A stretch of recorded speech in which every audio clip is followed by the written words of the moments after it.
Dr. Crisanto A. Dorado, Vice Chancellor for Administration. Dr. Marish S. Madlangbayan, Vice Chancellor for Planning and Development. Dr.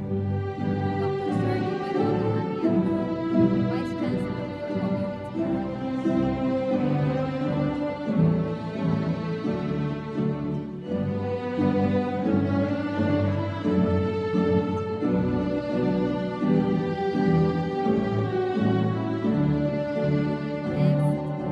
The Vice President for Academic Affairs, University of the Philippines, Dr. Maria Cynthia Rose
sala sa amin. Ilayo kami sa pagsubok. Magpusiadya sa masama.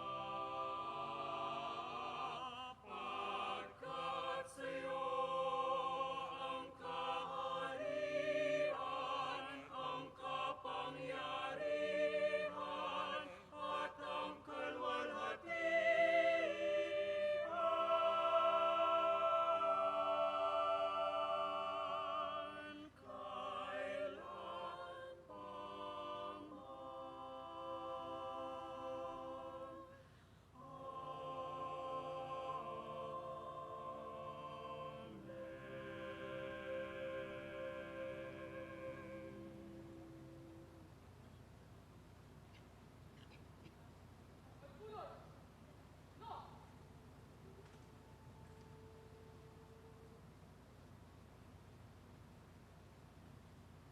Bayang magiliw, pelas ng silanganan, alab ng puso, sa dibdib mo'y buhay.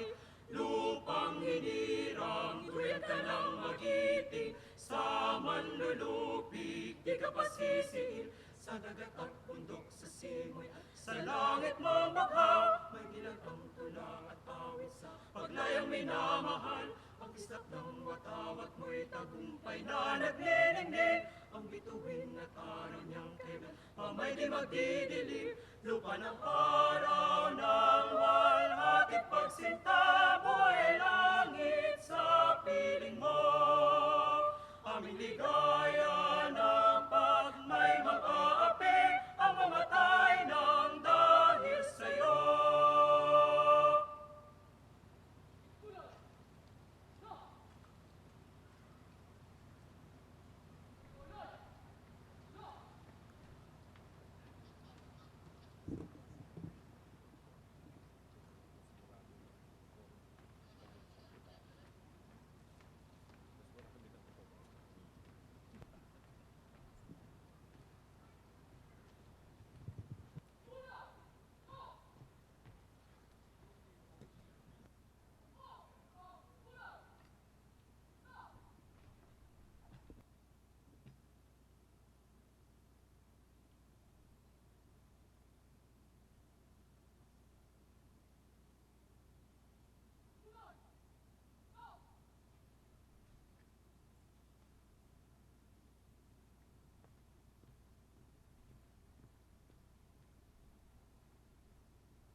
Good evening, everyone.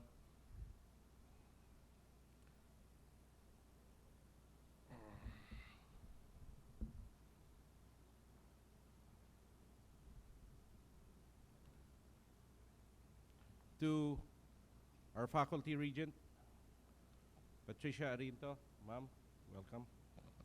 To Mr. Francis Laurel, regent, UP System. To our very own staff regent, Alexis Mejia. Vice President for Academic Affairs, Cynthia Rose Bautista. To our guest speaker, the Chairman of the Philippine Competition Commission and former NEDA Director, Dr. Arsenio Balisacan, to the Dean of the University of the Philippines, Los Baños Graduate School, Dr. Jose Camacho Jr., members of the UPLB Management Committee and Executive Committee, to my colleagues, to our graduating students, parents, to our guests, ladies and gentlemen, good evening and welcome to this special occasion and welcome to UPLB. It is always an honor and privilege to stand before our dedicated and esteemed graduates. Every year, the university's graduate school organizes this ceremony to give due recognition for its graduating students. And events such as these also serve as one of those rare occasions wherein the college and the university can also intimately express its pride as well as its hope for its graduating students. To the UPLB Graduate School's graduating class of 2017, congratulations to all of you. As you already know, every ending is also a new beginning. While most of you may already have a clear idea of what path you will be taking after graduate school, it is not unusual that some of you may feel anxious about what to do next. People choose to pursue graduate studies for various reasons. While most people often pursue graduate studies as a requirement for work, others choose to pursue graduate studies to renew self-interest or to rediscover one's self. Whatever your reasons may be for pursuing graduate studies, allow me to give you some advice on paths that you may consider after graduate school. Your graduate degree is a testament to the higher level of knowledge that you have achieved through studying here in UPLB. You managed to achieve this despite the demands of commitments outside your life in the university, particularly those of work and family, and for that, you deserve to be commended even more. Whatever path you choose to take after graduation, you will be taking with you not only your new degree, but also the insights that you have gained during your stay here in UP Los Baños. Insights which you will carry with you when you return to your respective provinces, institutions, companies, and countries. And for that, you are now faced with the challenge of putting your higher degree to good use. Apart from aspiring for academic excellence, as a national university, UPLB instills and promotes public service among its constituents. This commitment is explicit in the UP Charter of 2008 and reinforced in UPLB's vision of becoming a globally competitive research and graduate university that contributes to national development.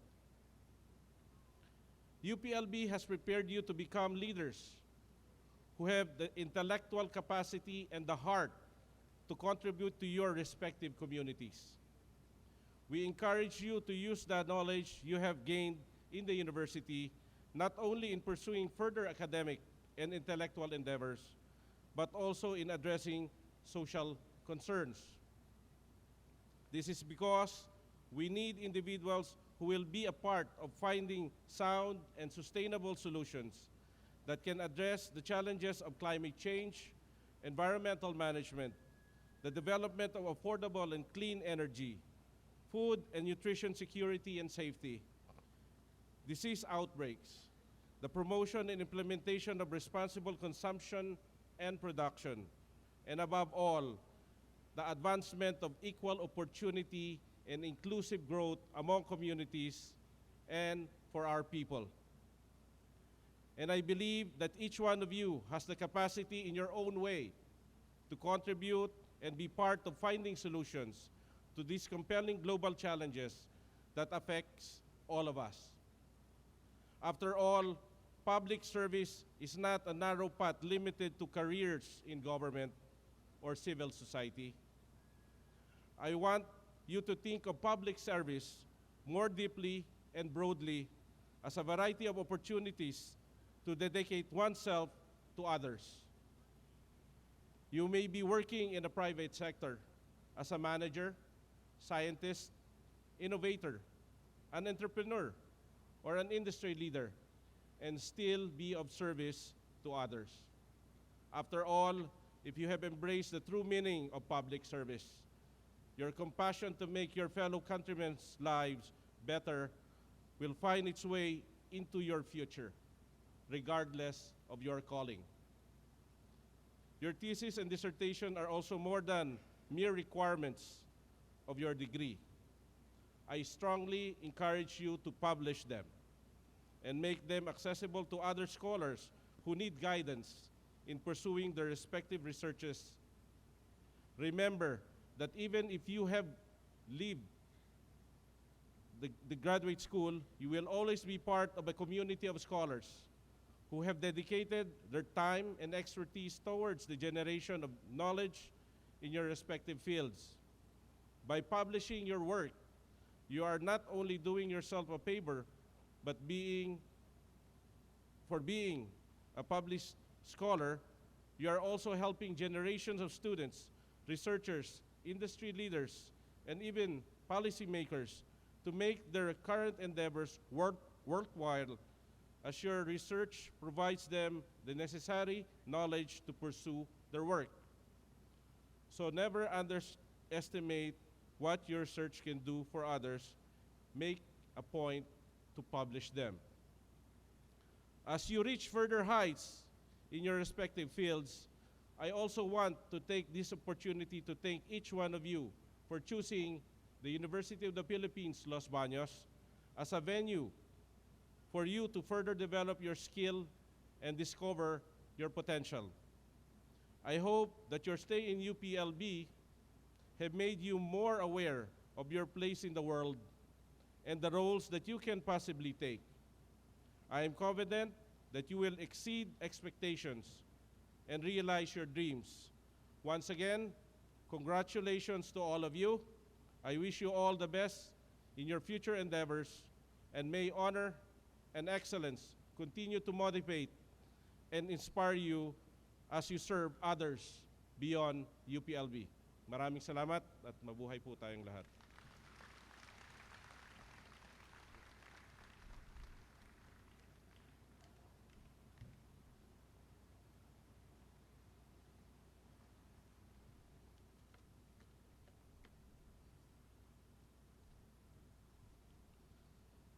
Mr. Chancellor,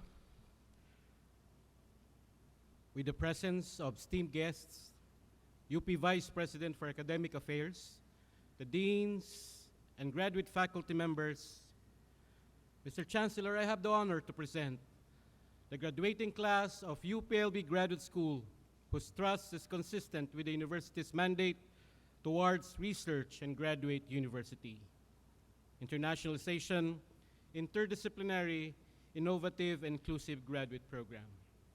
The class has a total of 323 candidates, consisting of 262 master's and 61 PhD candidates. Of this total number, 43 are international students from 21 countries with 23 PhD and 22 master's candidates, while the remaining large number comes from the Philippines. Mr. Chancellor, the UPLB graduating class of the graduate school.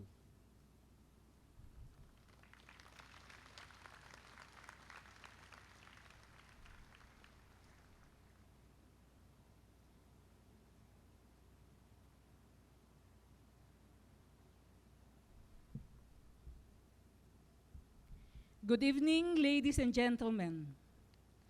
Our guest of honor and speaker is an economist with extensive practice in high-level government policy making, public administration, academe, and multilateral organizations. He is currently the chairman of the Philippine Competition Commission.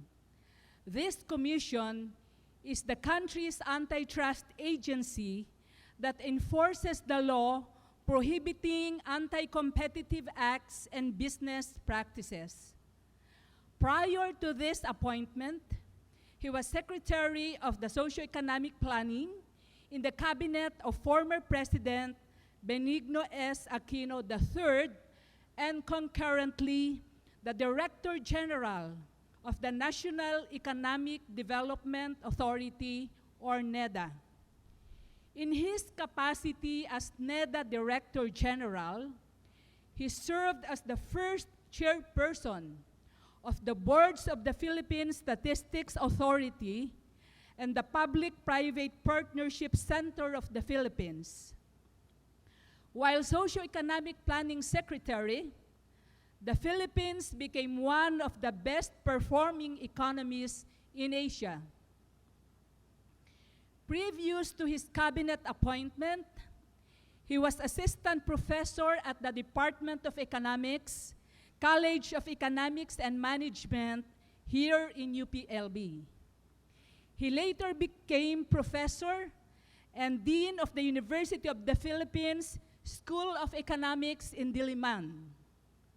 He was director, chief executive of the Southeast Asian Regional Center for Graduate Study and Research in Agriculture, or CIRCA.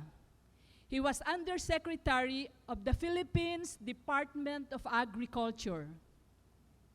Before joining the UP faculty in 1987, he was research fellow at the East-West Center in Honolulu, USA, and economist at the World Bank in Washington, D.C. A recognized expert in Asia on economic development, he has authored and co-edited 7 books, published over 100 academic papers and book chapters on various development issues, particularly on the Philippines and East Asia, and won numerous academic and professional awards.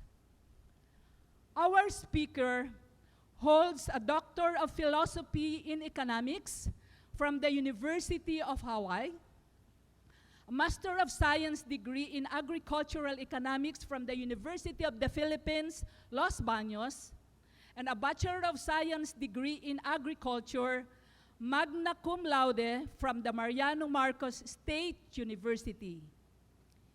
He is a lifetime member and academician of the National Academy of Science and Technology, which is the country's peer-elected group of select individuals who have made outstanding contributions to science and technology. Our speaker is someone who has achieved balance in academic pursuits, government service, and institution building. He is a firm believer of initiatives that promote market competition, generate investments, create jobs, alleviate poverty, and bring about inclusive growth. Ladies and gentlemen, I am proud and honored to present to you an outstanding alumnus of the College of Economics and Management, UPLB, and one of the renowned economists in the country and Asia, Dr. Arsenio M. Balisacan. Thank you.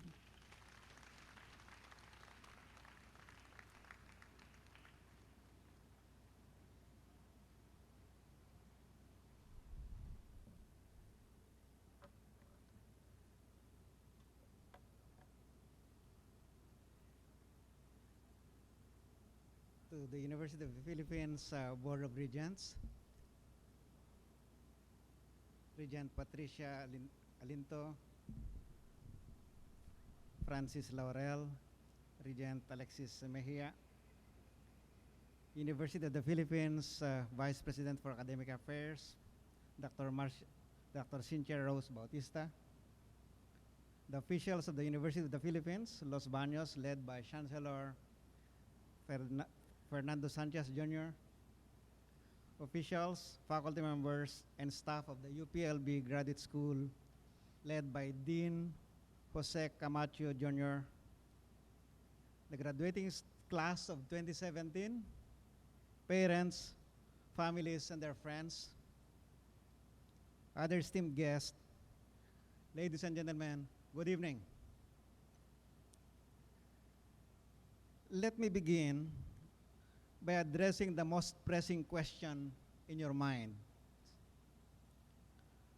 Out of all the illustrious graduates of the UPLB Graduate School and its numerous academic programs, agriculture, forestry, mathematics and statistics, agrarian studies, development management and governance, human ecology, among others, why was an economist chosen to address you on this special event?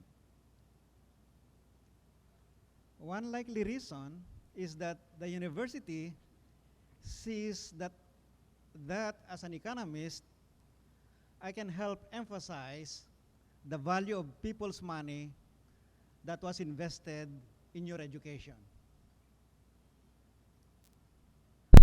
I was once in the same position you find yourselves in now. Wide-eyed, with heart on my sleeve, ideals brimming to the fore, and ready to take on the world.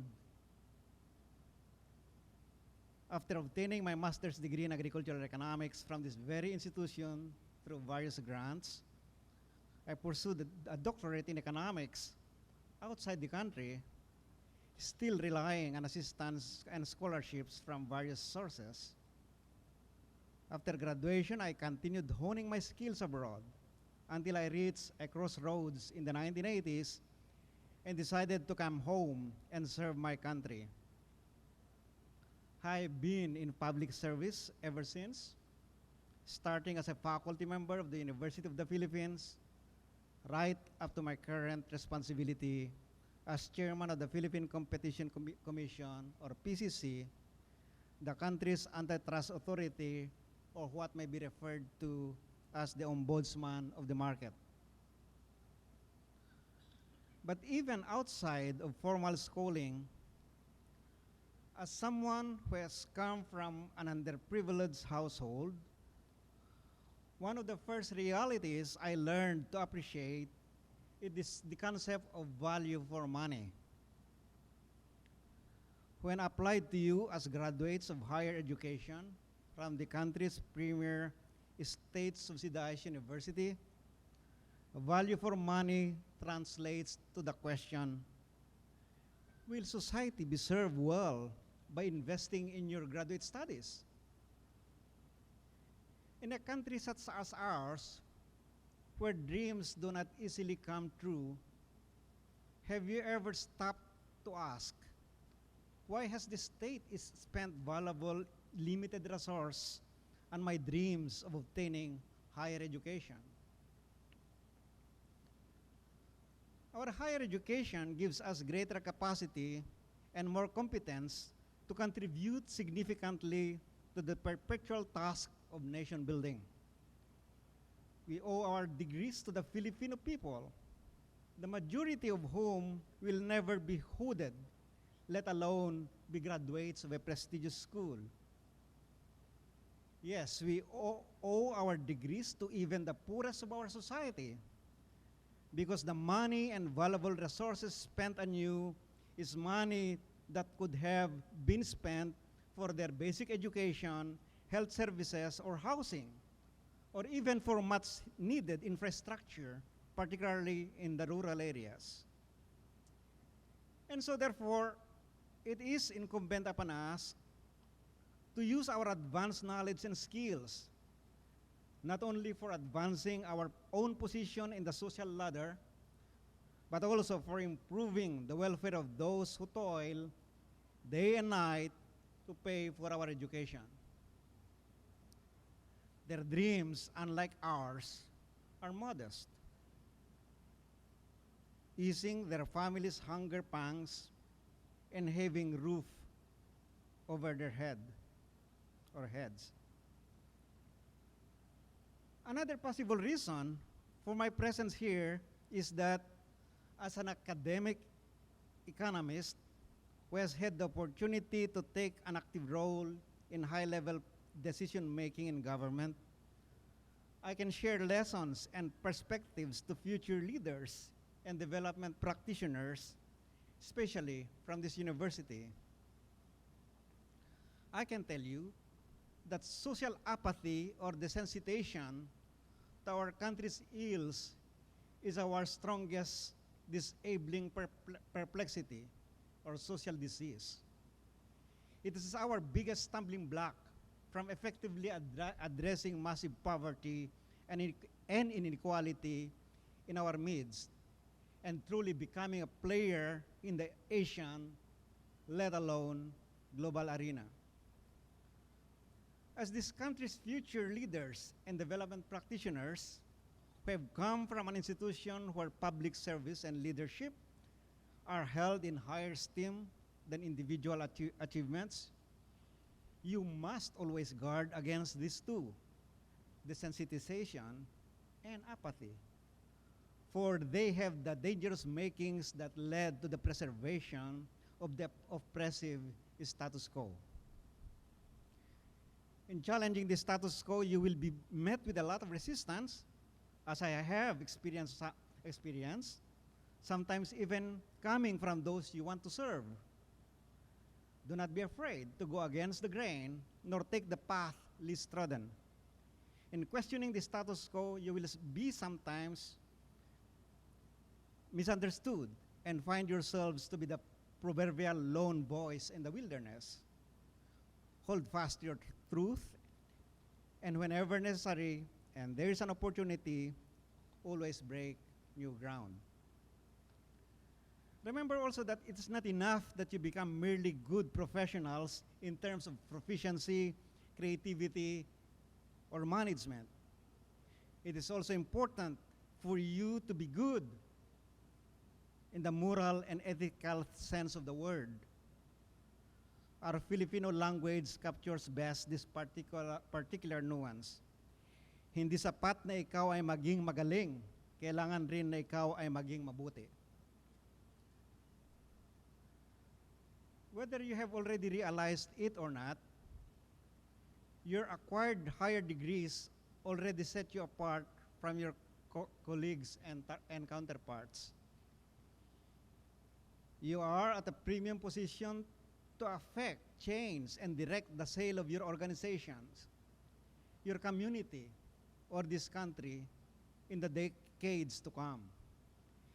It is incumbent upon you to have your hearts in the right place so that your knowledge and actions will bear the meaning and importance, most especially to the marginalized in this country. Just as Robert Kennedy once said, quote, "Each time a man stands up for an ideal or acts to improve the lot of others or strikes out against injustice, he sends forth a tiny ripple of hope," unquote. Therefore, be the technocrat, innovator, manager, or leader who chooses to be part of something hopeful and lasting and beneficial to others. A third reason for my presence here is to impress upon you that in moving our country forward, in finding effective solutions to the complex and ever-changing problems that threaten the social fabric of our society, collaboration is the name of the game.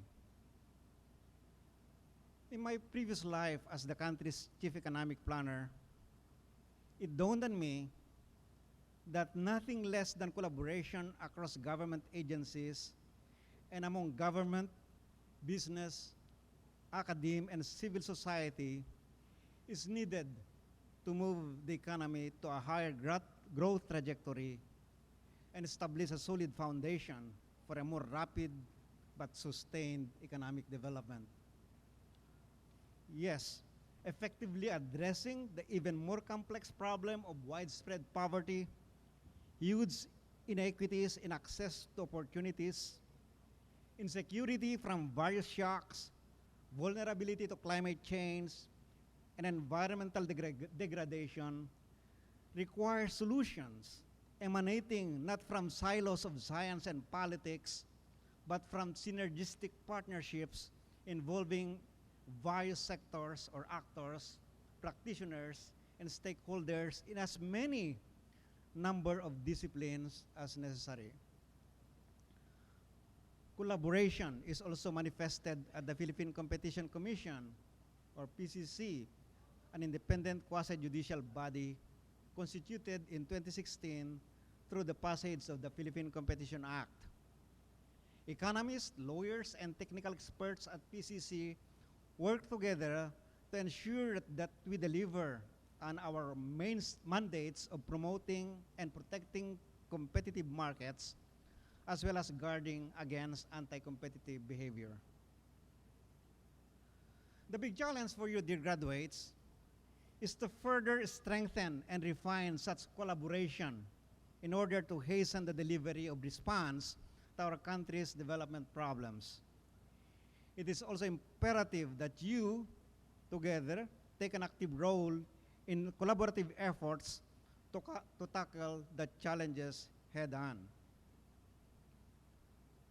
Let me dwell a bit on some of today's most pressing social problems, which call for collaborative action among us, especially those of us privileged to have taken advanced studies to help society's problems.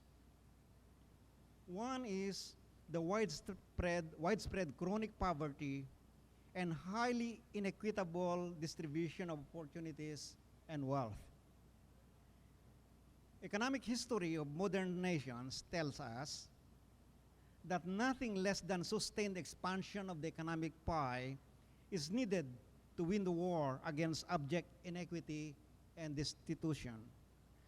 The same history reminds us that economic prosperity is necessary, but not sufficient for poverty reduction and social inclusion. In recent years, the performance of the Philippine economy has been quite spectacular, achieving an average growth rate of 6.3% in the past 7 years, the country's best performance in 4 decades. This performance has placed the economy in the ranks of fast-growing emerging economies in the world, finally shredding off its moniker as basket case of Asia. Yet, poverty has not fallen as much as expected, at least not in the way that poverty fell substantially in the countries around us, when their own economies grew at about the same rates a decade or 2 or 3 earlier. Poverty in our country has remained among the highest in East Asia. 1 in every 5 Filipinos, or roughly 22 million of our countrymen, remain poor today. To be sure, sustaining the economic momentum to the next decade and beyond is crucial in the overall efforts to bring our economy to the future we want. Matatag, maginhawa, at panatag na buhay. But we need to make economic progress more inclusive now rather than later by ensuring that those in the lower ranks of our social ladder get to equally benefit from the growth. Otherwise, economic growth itself is not expected to last long. Again, economic history is a useful guide. Rapid growth without equity will eventually lead to social tensions and conflict, spawning social instability that will prove detrimental to long-term investment and economic growth. Part of the problem is that production processes, particularly in industry and large parts of the services sector of our economy, have become less labor using and more capital and knowledge intensive. In short, to produce a unit of output, we now employ less labor. What this means is that an expanding economy may not necessarily be accompanied by a robust growth of employment opportunities, especially for the less skilled members of our workforce. The digital revolution that is fast engulfing the workplace and our social systems is likely to deepen the divide between the skilled and the unskilled, between those connected to the digital world and to those who are not. This brings me to the second pressing problem I wish to dwell on: the big mismatch in the Philippine labor market. What I mean is that the demand for skills needed by fast-growing industries or sectors of the economy is not matched by the supply of skills produced by our educational system. The digital revolution is, for example, bringing in huge opportunities for employment across a wide spectrum of economic activities, but also pushing out employment in firms and industries failing to meet the challenges of the new economy. Are our universities able to produce graduates who will thrive in the digital world? More generally, are our graduates prepared to seize opportunities as they come along, as, say, the forces of globalization and information technology open up such opportunities for our people? This mismatch problem brings to the fore the imperative for greater collaboration between the private sector and the academe. Our universities must not be silos of excellence just for the sake of excellence. They must be collaborating agents of change and opportunities by connecting academic programs and research to industries that produce employment and generate wealth for the economy and people. To be sure, we are never absolutely certain of what economic possibilities will hold in the long run. As Kaushik Basu, a former chief economist of the World Bank, has eloquently said, quote, "Long-run forecasting is usually a fool's errand," unquote.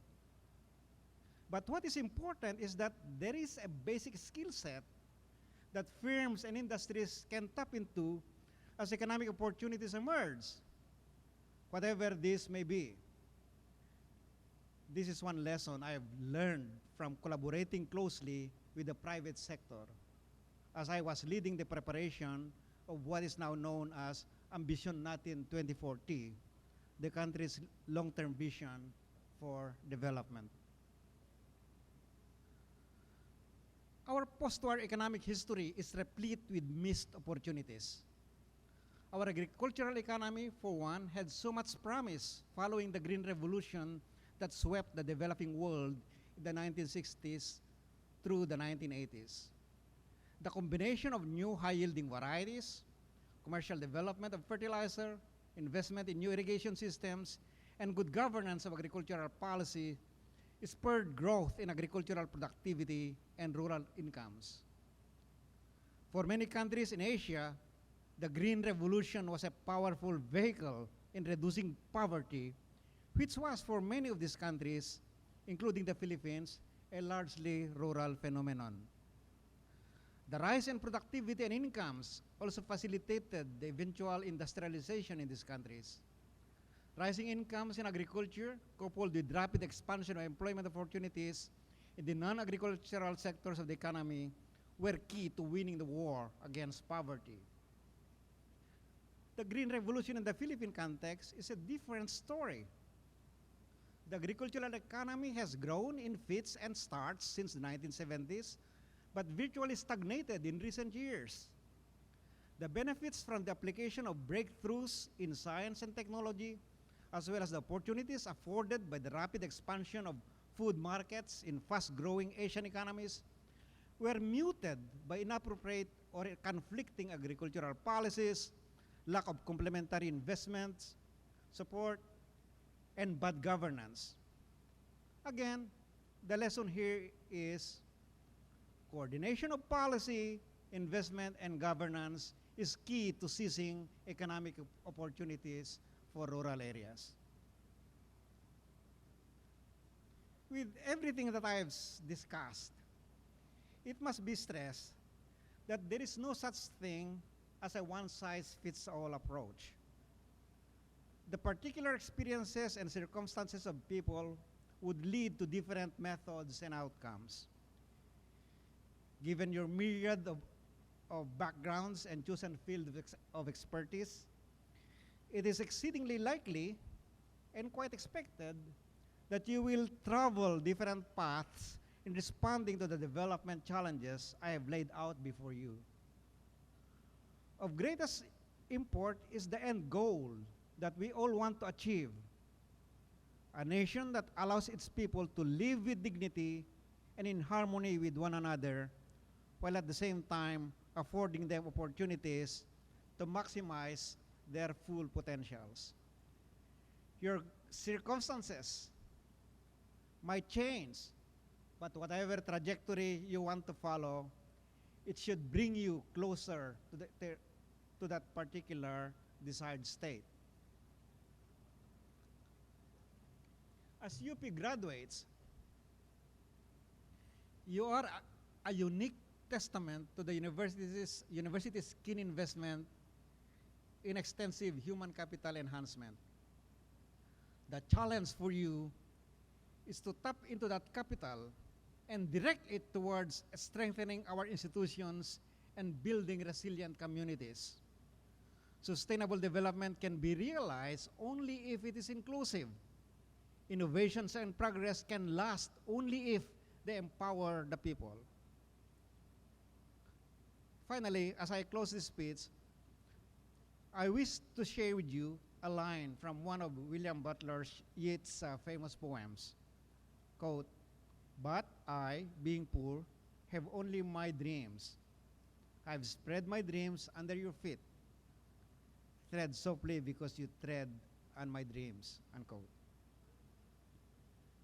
Millions of our countrymen have been undeniably poor, have seen opportunities pass them by, their bodies withered from toil and malnutrition, and their children robbed of any semblance of a good future. They have been born into poverty, and they live and oftentimes die in poverty. And they, being poor, have only their dreams of a better life. By subsidizing your education, they have spread their dreams under your feet. You now have your degrees in higher education, a strong enough foundation to build upon their dreams. You are in a position to act, so act nobly and rightly for you tread on their dreams. Tonight has been inspiring because it is a microcosm of what we hope to achieve in this country. A place where we can all sit together and imagine our shared vision of a prosperous and equitable Philippines. Seeing you all here now, seeing all these fields of expertise meet and interact and intersect, I feel even more confident that this vision of the Philippines will not remain just a vision for long. That together, we can finally translate this into reality. That finally, the Philippines will be forever known as the land that lived up to its promise. Again, congratulations. Your quest for excellence, justice, and equality does not end tonight. It is only beginning. Mabuhay kayong lahat.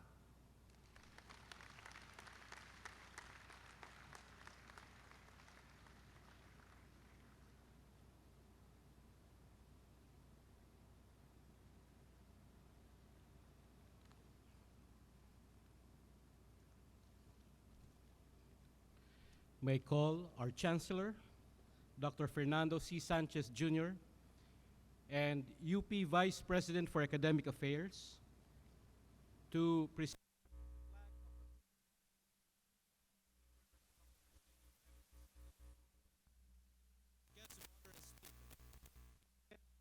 inspiring our graduates during the 12th UPLB Graduate School hooding and recognition ceremonies.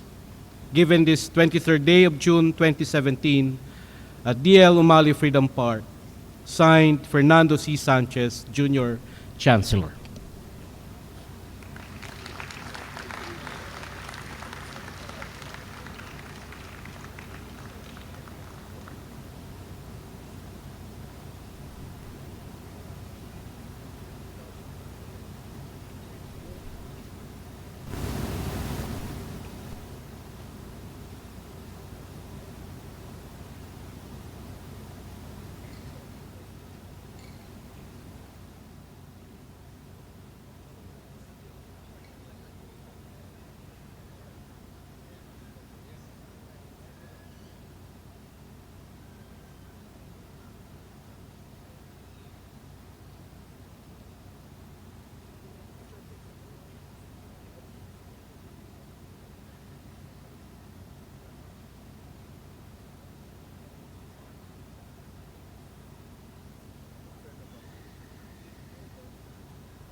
Nick Oswald Maramara Borines.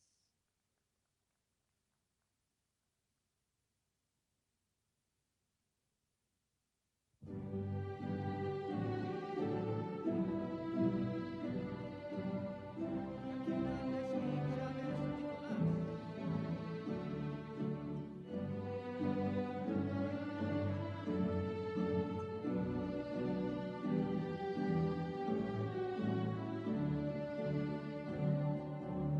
Chavez Nicolas.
Giancarlo Medrano Marasigan.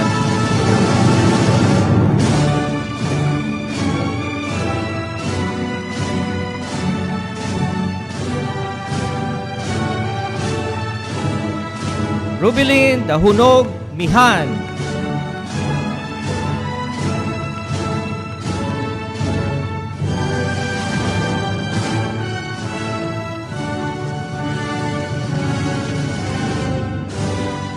Erwin Sanuco Tandayu.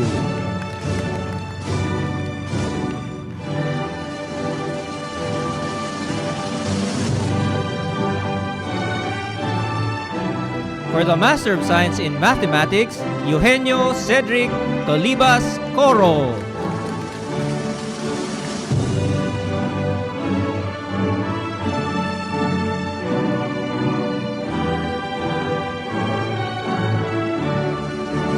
Dayan Carmelisa Navera Quaresma.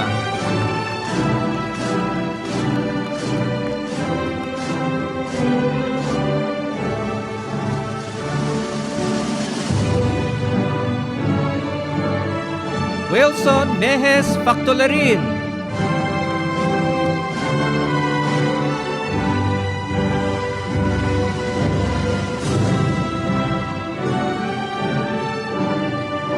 For the Master of Science in Microbiology, Nina May Liwag de la Cruz.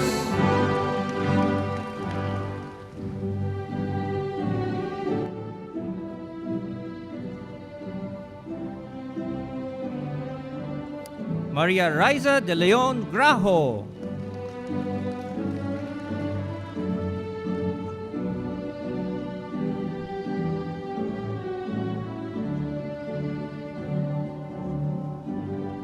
For the Master of Science in Molecular Biology and Biotechnology, Israel Dave Villanueva Ambita.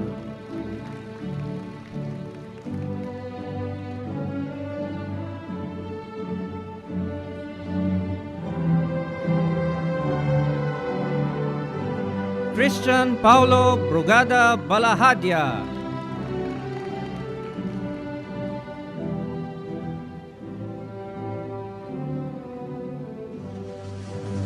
April Oliciano Bermejo.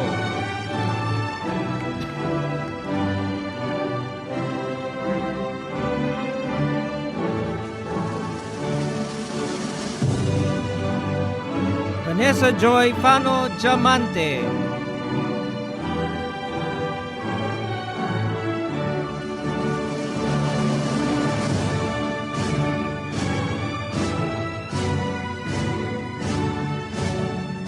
James Paul Tabuli Madigal.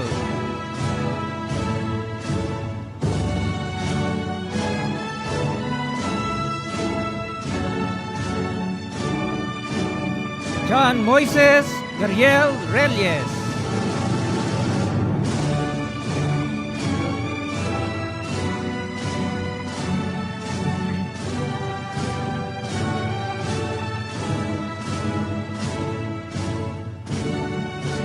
For the Master of Science in Statistics, Mary Joy Felicidario Lopez.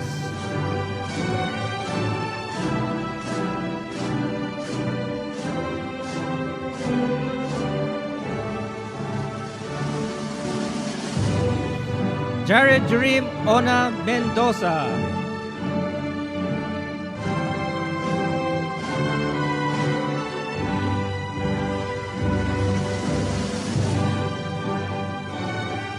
Christian Pellegrina Umali.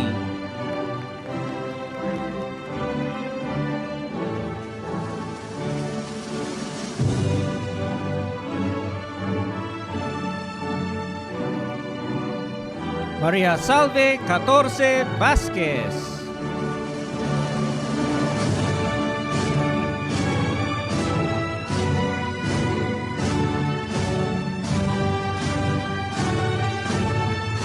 For the Master of Science in Wildlife Studies, Paul Henrik Panigbatan Goho Cruz.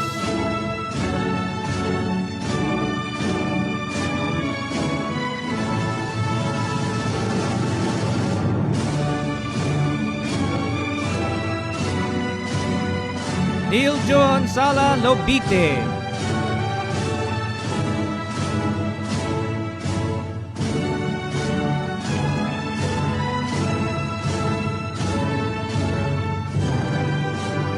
Ruthlin Hubo Milyado.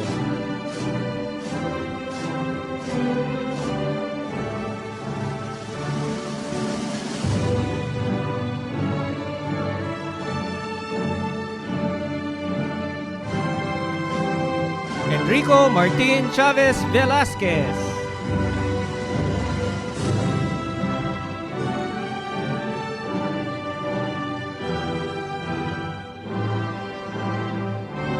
For the Master of Science in Zoology, John Michael Ceballo Castro.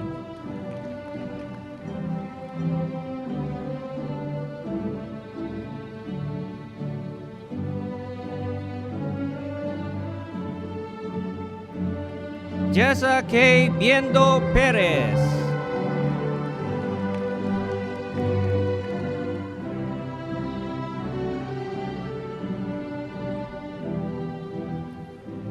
From Development Communication, Master of Science in Development Communication, Louis de Guzman Amongo.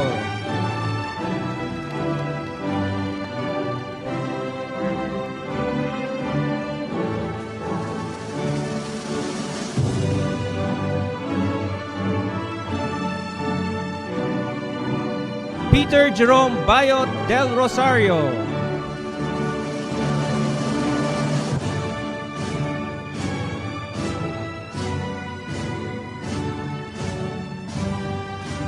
Camille Joy Viray Enalves.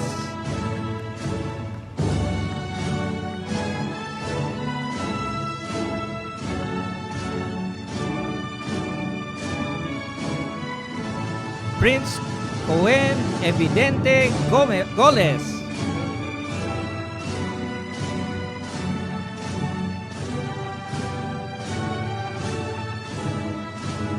Rosemary Quito Hoson.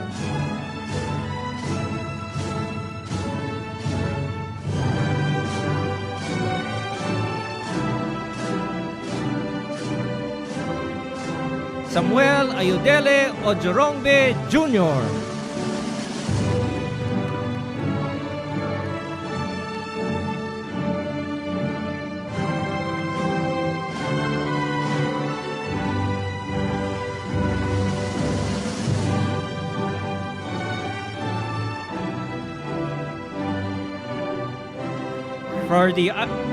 From the Engineering and Agro-Industrial Technology, Master of Science in Agricultural Engineering, Angel Talongan Basbasan Jr.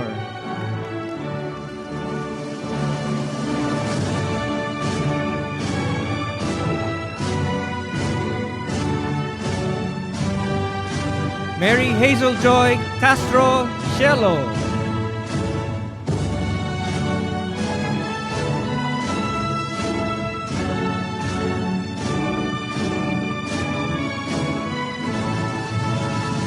Jose Decena de Ramos.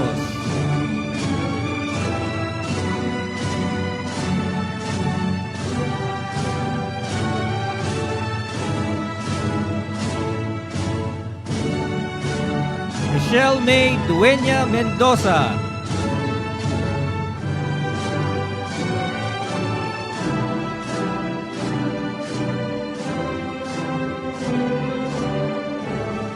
Chona Aligarbes Omega.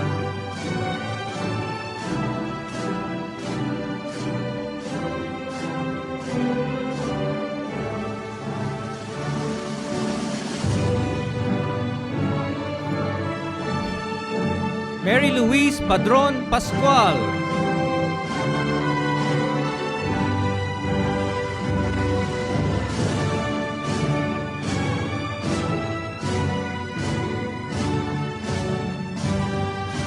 Frederick Lampa Ramos.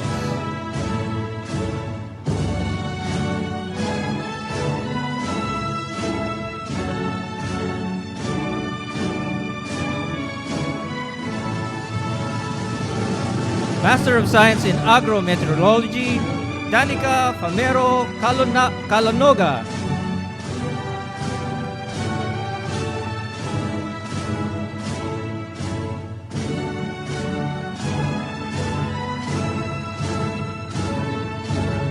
Zaira Gail Pampid Fernandez.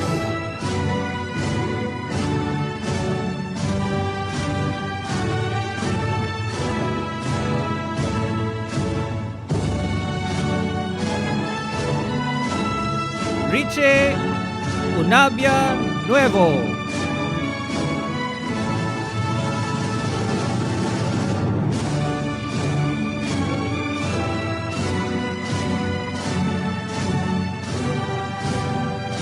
Claire Karanatan Palunday.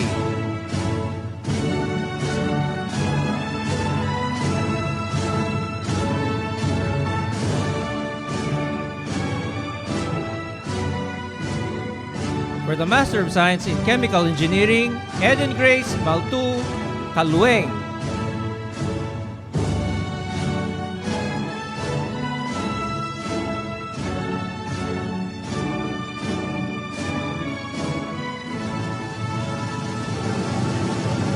Clarence Abalon Haurani.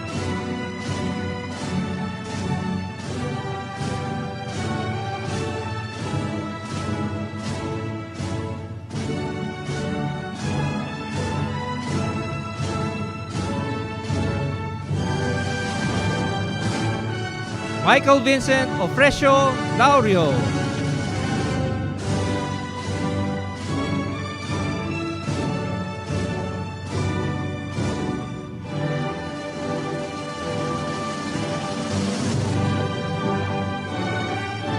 Linel Cabangon Olpot.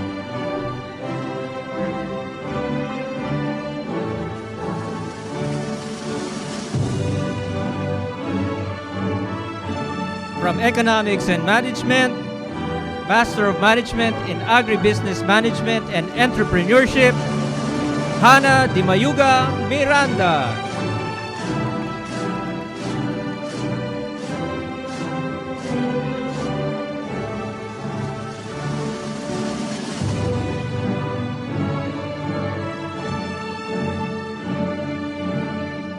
For the Masters of Management in Business Management, Ada Encinarial Balesfin.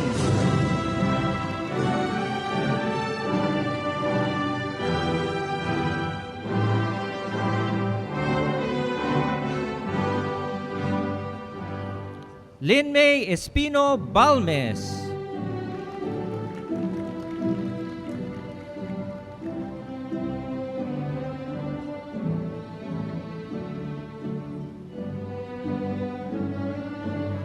Maria Cristina Matias Baisauli.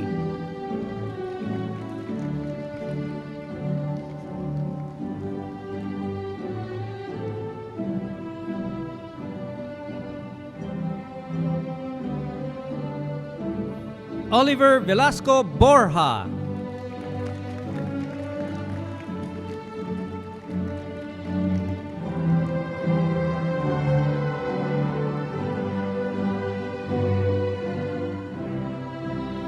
Christine Joy Gayahan Calderon.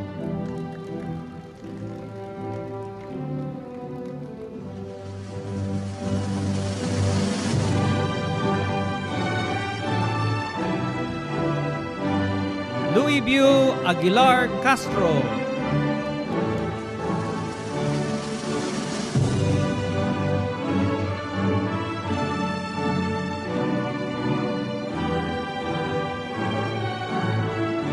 Renen Zilardo Credo de Guzman.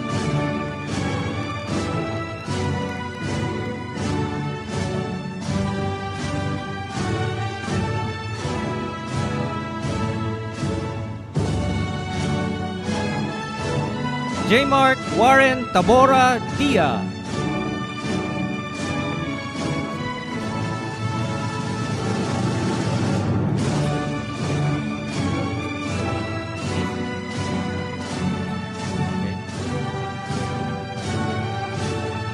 Maria Celeste Balintong Dizon.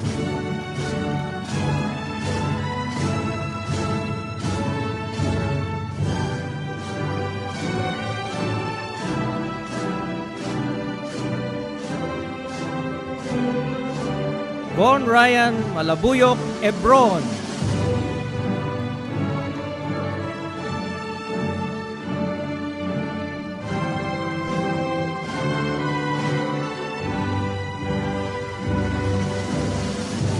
Bey Menja Jiri Ayesha Biruar Ebus.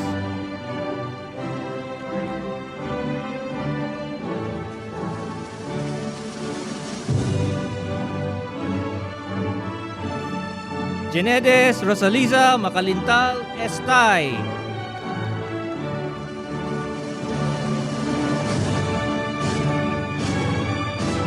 Joseph Valdez Fabros.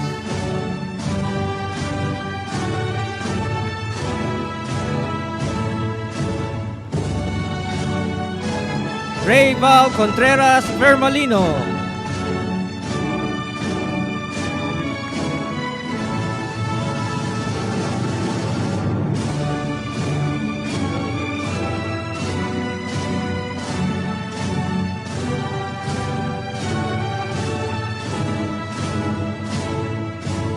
John Raymart Celerio Garcia.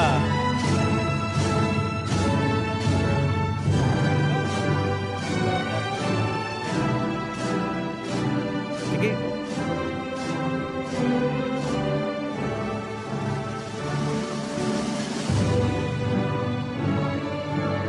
Cristea Marie Bandian Hernandez.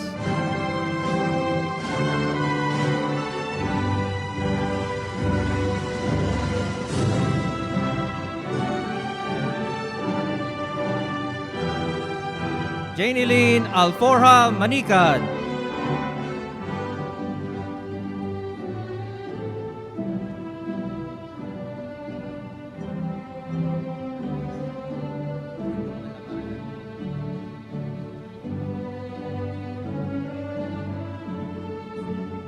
John Benvers Amalosa Malabanan.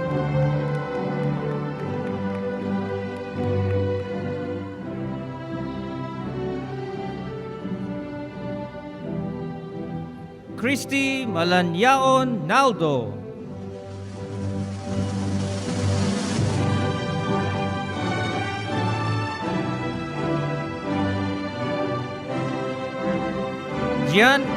Janina Reni Valdez Vergara.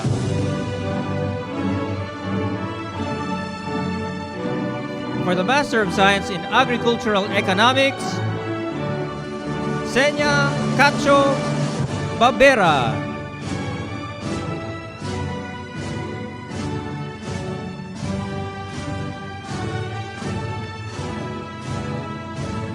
Bates Maranya Bathan.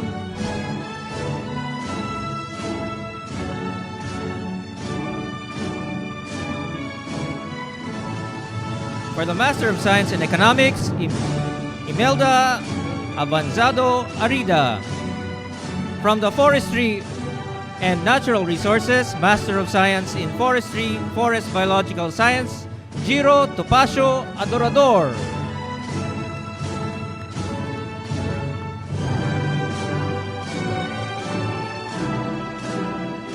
Eileen Antonio Alcala.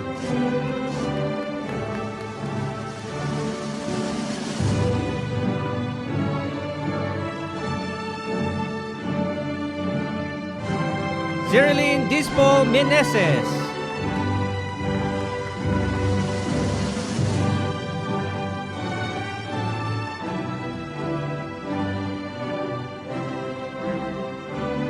For the Master of Science in Forestry, Forest Resources Management, Maria Graciela Ana Santos Arceo.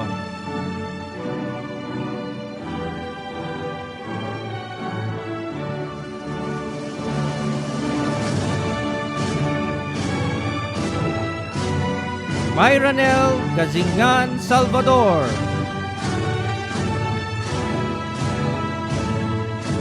Norlito Pujanes Sarmiento.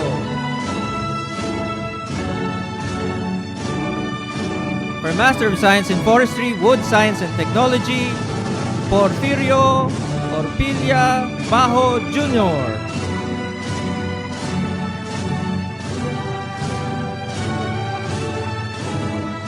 For the Master of Science in Natural Resources Conservation, John Joseph Viola Dida.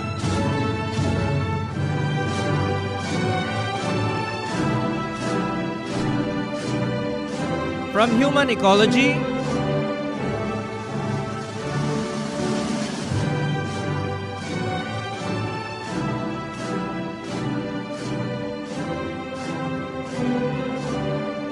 Human Ecology, Master of Science in Applied Nutrition, Cecilia Arco Alabag.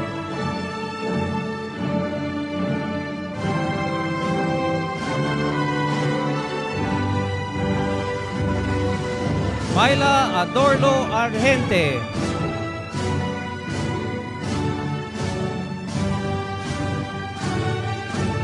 Gladys Duma Jeronimo.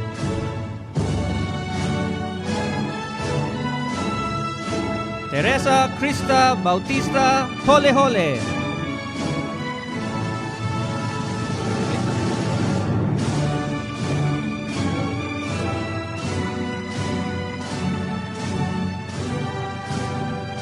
Angelica Reambilio Navacero.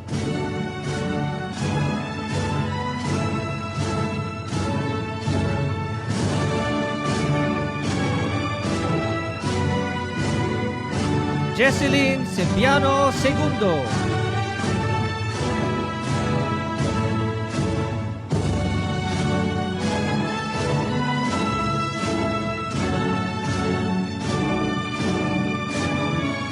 Awin Rosette Santales Sunga.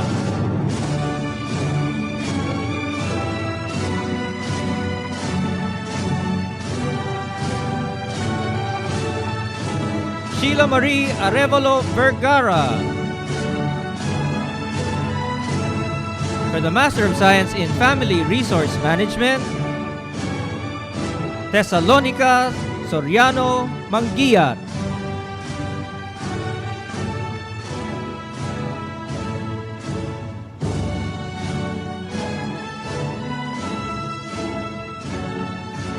Julie Jean Barca Padilla.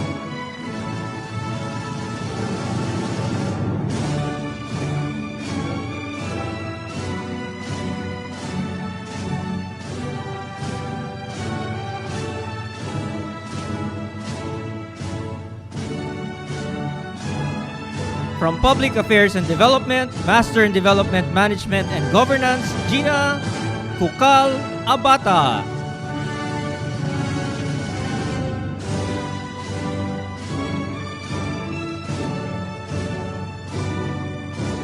Justin Banasihan de la Rueda.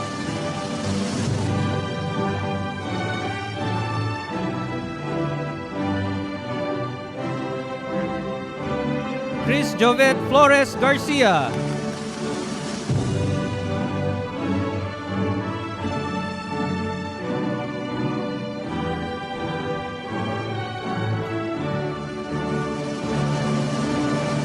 Jamie Angeli Alo Gutierrez.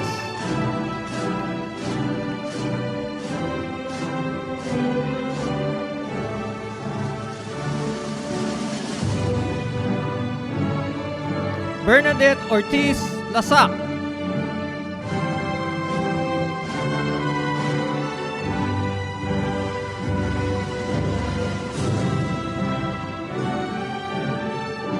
Maria Donina Cedillo Lopez.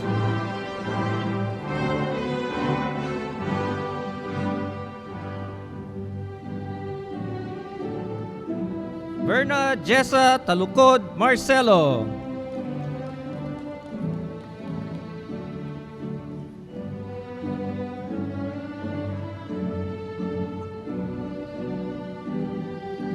Rebecca Condo Orozco. Conde, sorry.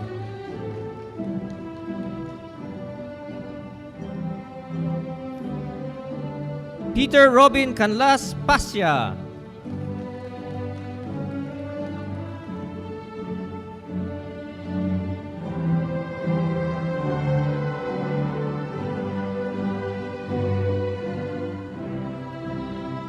Marjorie Don Resuelo.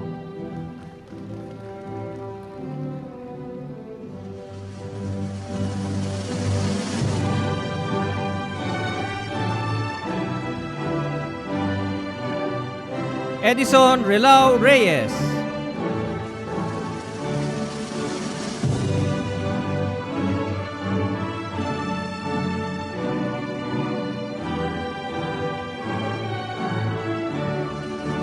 Armand Christopher Casiple Rola.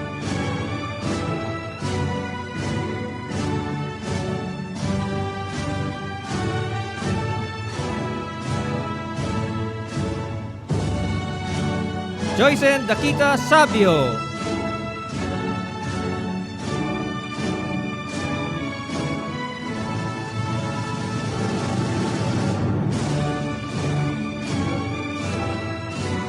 Frances Florifel Bakiran Tesoro.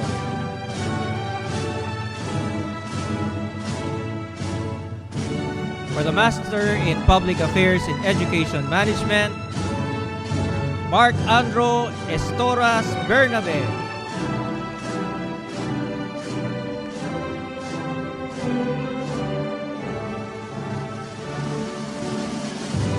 Johanna Paula Norma Penid Dangan.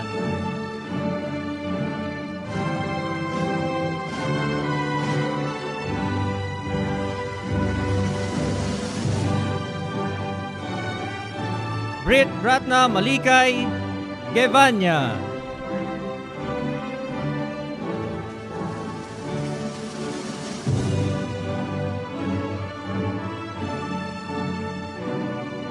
Valerie Pugaban Makapugay.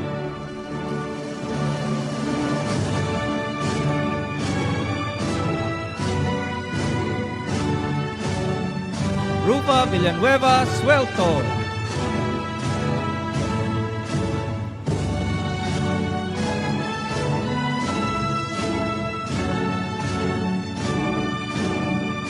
Jonathan Sembrano Villanueva. For the Master in Public Affairs in Strategic Planning and Public Policy, Abigail Flores Gueco.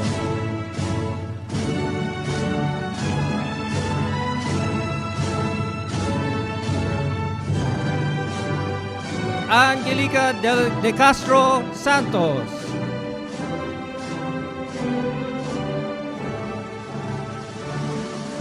For the Master of Science in Community Development, Romel Matanggihan Umali.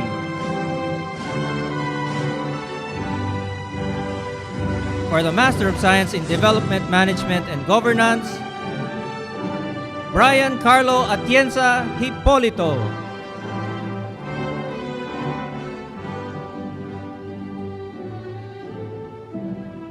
Almira Jeles Baligod Lumbres.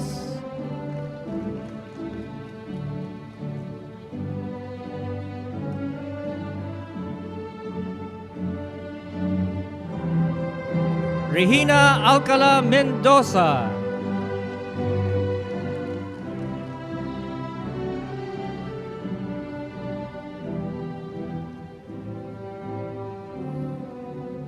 For the Master of Science in Extension Education, Ariel Carino Lozano.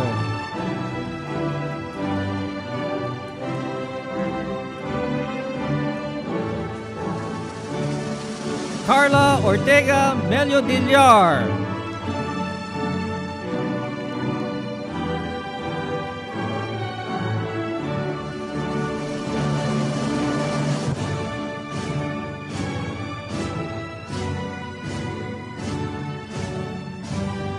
For Environmental Science and Management, Master of Science in Environmental Science, Brando Milad Angeles.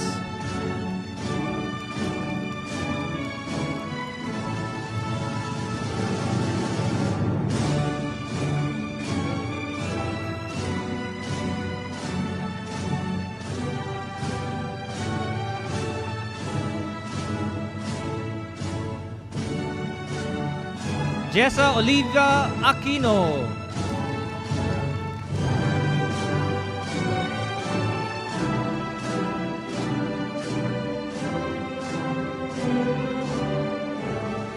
Catherine May Luguban Baldero.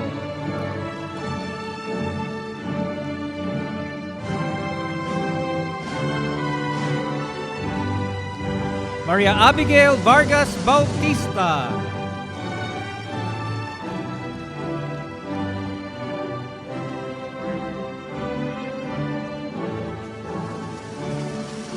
Maria Cecilia Carranza Marza.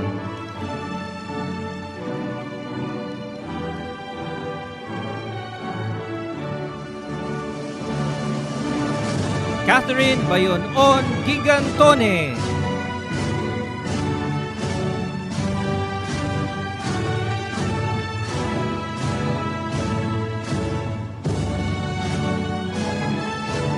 Natabugi Kikongo Marie Mediatriz.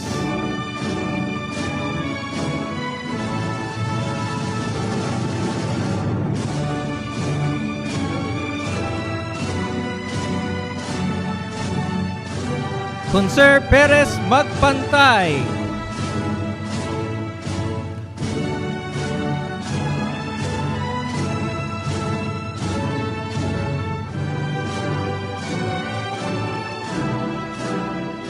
James Michael Villanueva Marasigan.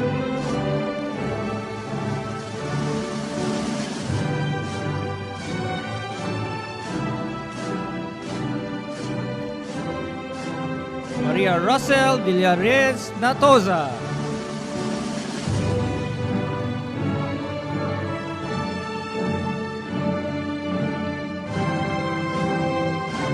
Berminito Rosario Punzalan.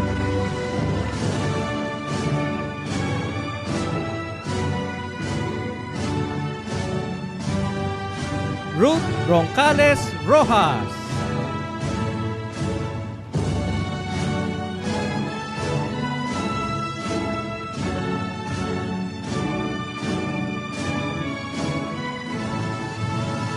Norcelita Reyes Sakdalan.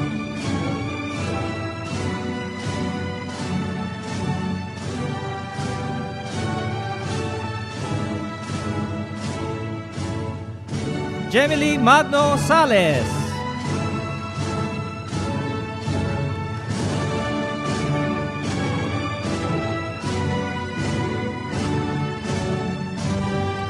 Arlene Bundalian Tolentino.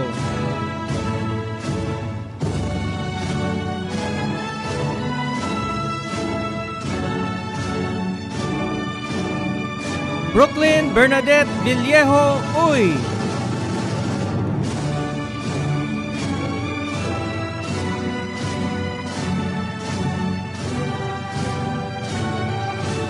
For the Professional Masters in Tropical Marine Ecosystems Management, Rochelle Panganiban Amboya.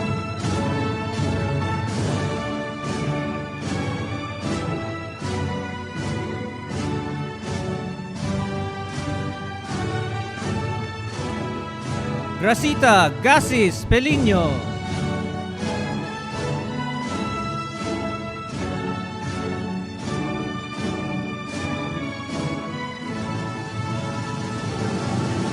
Mark Edison Riopta Rakino.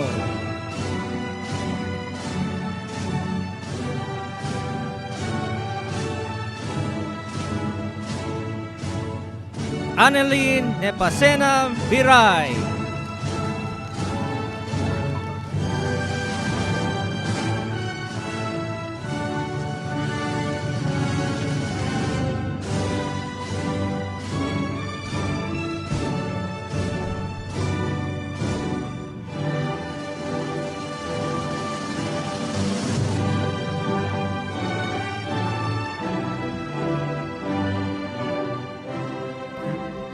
We shall now present plaques and medals to outstanding master's degree candidates to be accompanied on the stage by their respective advisors. If the advisor or co-advisor is not around, may I request the respective dean or director to accompany the candidate on stage. Chancellor Sanchez and Graduate School Dean Camacho, please remain on stage. May we call first UP Board of Regents member Mr. Alexis Mejia and UPLB Vice Chancellor Marish Madlangbayan to present medals to the recipients of Academic Achievement Awardees. Nadeth Ray Cosico, Master of Arts in Communication Arts.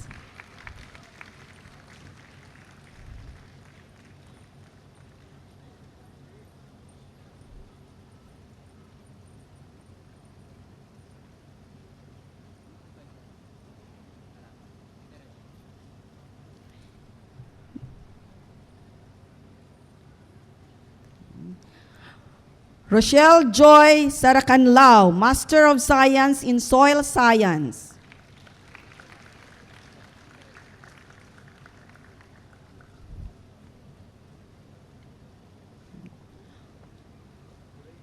Lorraine C. Bainto, Master of Science in Food Science.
Thank you, Regent Alexis Mejia and UPLB Vice Chancellor Marish Madlangbayan. Next, may I request Regent Francis Laurel and Vice Chancellor Shirley Hamias to present medals to the next recipients of Academic Achievement awardees.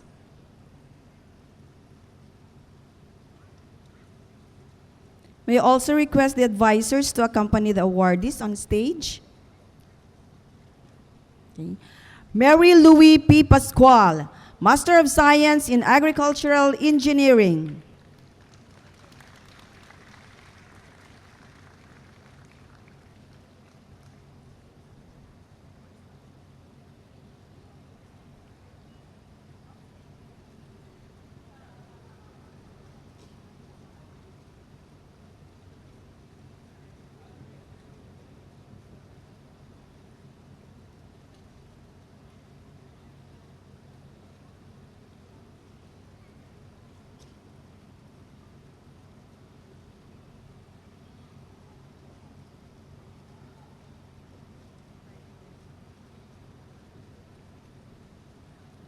John Peter Quackenbush, Master of Science in Botany.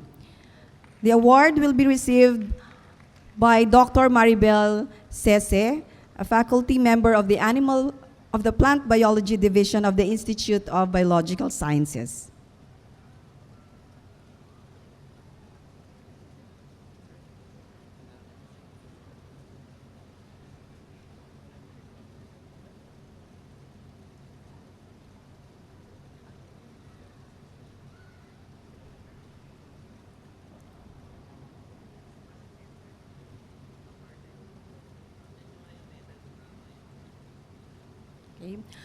We shall now present plaque to Master of Science student who obtained the highest grade weighted average among the graduating students. May I read the citation written in the plaque? University of the Philippines, Los Baños Graduate School presents this plaque of recognition to Michael Vincent O. Laurio, in acknowledgement of his academic excellence for having obtained the highest general weighted average among graduates of the master's degree for academic year 2016-2017. given this 23rd day of June 2017 during the hooding and recognition ceremonies of the UPLB Graduate School at DL Umali Freedom Park, College Laguna, Philippines. Signed, Jose V. Camacho Jr., Dean of the Graduate School, and Fernando C. Sanchez Jr., Chancellor. The Academic Excellence Award is presented to Michael Vincent O. Laurio, Master of Science in Chemical Engineering.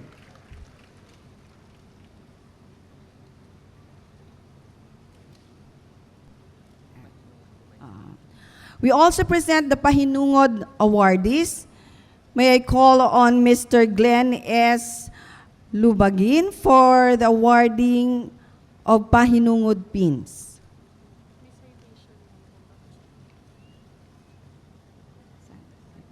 Okay. So may I read the citation for the Pahinungod Award? Ugnayan ng Pahinungod Pin. Ang Pahinungod Pin ay iginagawad sa mga natatanging nagsipagtapos na nagsilbing volunteer ng universidad. Sila ay mga namumukod tanging mag-aaral na nagbigay ng oras at kakayanan, talino at pagmamalasakit upang tugunan ang tawag ng oblasyon na napaglingkuran ang mga maralitang komunidad at sektor ng lipunan. Sa kanilang sakripisyo, sa kanilang pag-aalay ng kagalingan at sarili, patuloy na nabubuhay ang tunay na diwa at kaluluwa ng Universidad ng Pilipinas na maglingkod sa bayan na walang hinihinging kapalit. Sa kanilang maliliit na paraan, sila ang nagsisilbing higanteng simbolo ng pamantasan ng bayan at mga tagapagdala ng mensahe ng pag-asa at kaunlaran. Okay. The Pahinungod Pins for Outstanding Volunteer Work is presented to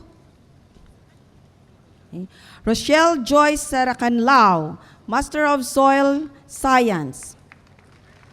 Master of Science in Soil Science.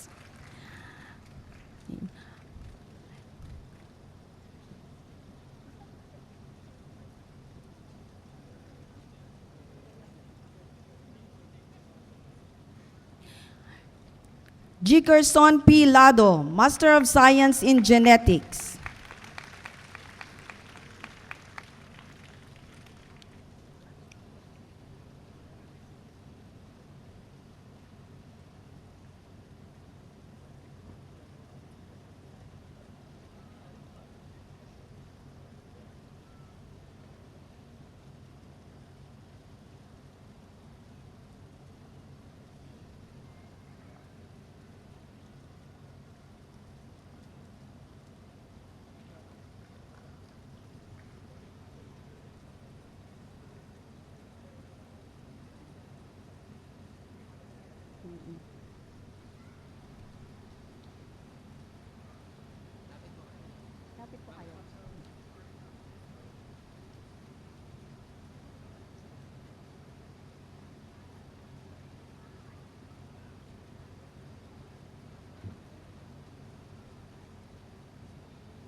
Thank you, Regent Francis Laurel and Vice Chancellor Sirly Hamias.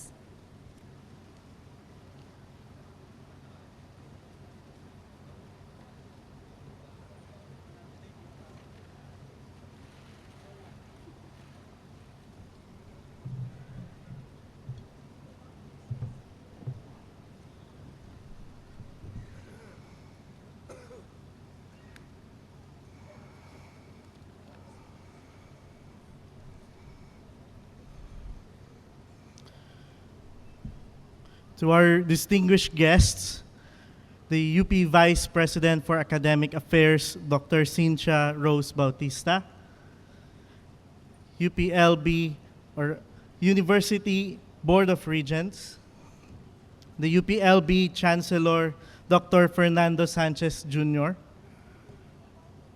to our University Registrar, Dr. Mirna Karandang, to the UPLB Vice Chancellors, to the Dean of UPLB Graduate School, Dr. Jose V. Camacho Jr., to the Deans from UPLB colleges and schools, to our guest speakers, Honorable Dr. Arsenio M. Balisacan, to the UPLB Graduate School faculty and staff, advisors and co-advisors of the candidates, most especially to the fellow MS and PhD graduating class of 2017.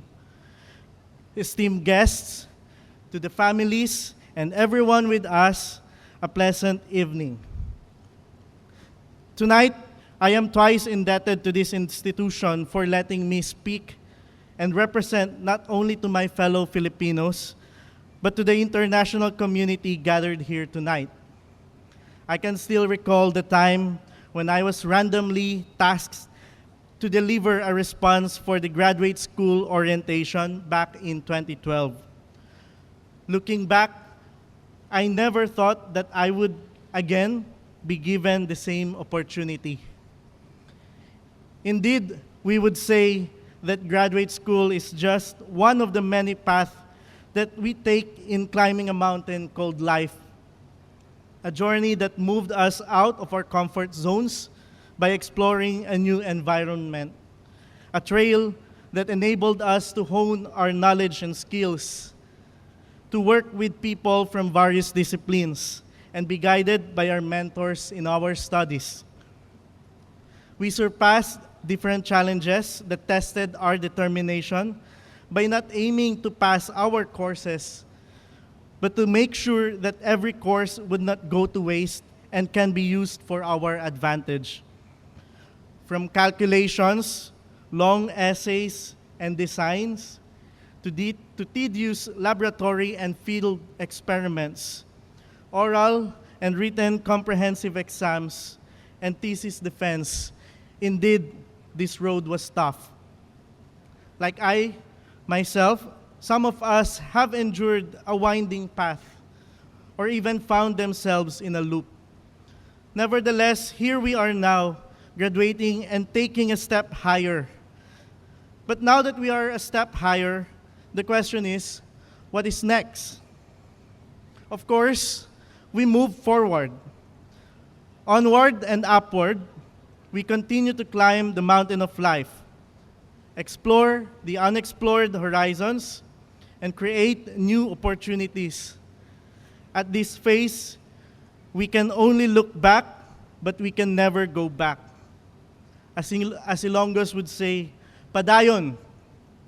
Being graduates of this prestigious university, we continue to uphold the mantra of the University of the Philippines, honor and excellence. As scholars, let us not forget to give back selflessly, just as how the UP Oblation reminds us of what UP education is. The graduate program of the University of the Philippines is not an avenue for just career development. Our caps and gowns are not worn today to flaunt only our achievements, but to pledge our commitment to the country. Let us always be reminded that in this institution, we were not just called, but were chosen to fulfill a bigger responsibility to continue serving the people. And in this aspect, I believe that as graduates of master's degree, we now become a significant members of the scientific community who contributes to change through research, development, and extension.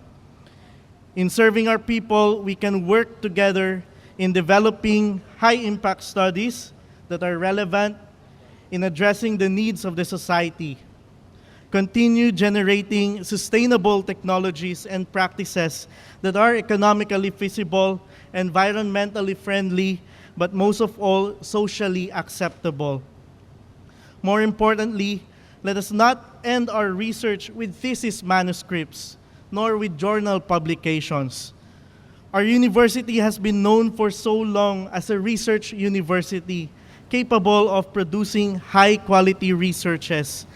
Likewise, it has never failed to be involved with extension projects that are responsive to the needs of the people. And it is for this reason that we need to know that what we need to do now is to intensify our actions that enable our researches to be extended to the community for which they are intended for. Our 18 interdisciplinary study centers can be our channel in strengthening our researches towards extension projects. As graduates, let us be aggressive in becoming part of this advocacy. Tonight is not just a night to embark our pledges as UPLB graduates. This night also serves as a night to be grateful for the people who journeyed with us in achieving the milestone. This includes our mentors from our respective departments, the staff and administration of UPLB Graduate School who painstakingly took charge of our application process, our registration, and even our graduation. Our advisors and guidance committee who continually inspire us with their wisdom. And most of all, to our proud parents and families who selflessly support us in this endeavor. Let us all honor them by giving them a warm round of applause.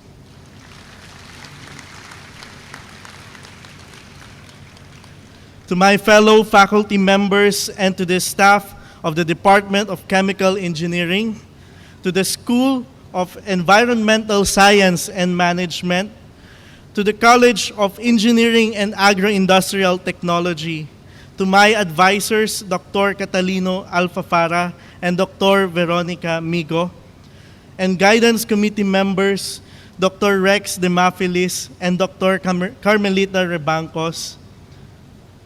Dearest friends, and most of all, to my parents, Mr. Reynaldo Laurio and Mrs. Arceli Laurio, I offer this milestone to you. As I end my response, let me share my favorite quote by Aristotle. Quote, "The roots of education are bitter, but the fruit is sweet," end quote. Years ago when we graduated for the bachelor's degree, we have already become the sweet fruits of education. Today, as we take the title of master's degree, we are not just fruits, but fruits that are to bear new trees. And from these trees, where new knowledge springs, from where new fruits are born, trees that enables us to soar higher.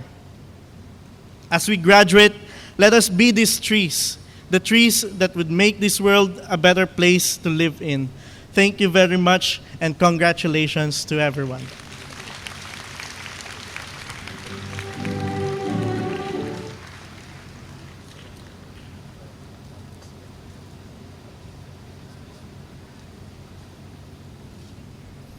We now come to the most important part of the program, the hooding ceremony, the placing of doctoral hoods to PhD candidates. May I again invite Chancellor Sanchez, UP Vice President for Academic Affairs Dr. Cynthia Bautista, and Dean Camacho to place the doctoral hoods to PhD candidates. We also call Dr. Mirna Karandang, University Registrar, the respective PhD advisors and co-advisors, and the respective college deans to assist and witness the placing of hoods to PhD candidates. If the advisor or co-advisor are not around, may I request the respective dean or director to accompany the candidate on the stage. First, we call PhD candidates from the College of Agricultural and Food Science with Dean Enrico Sopanco.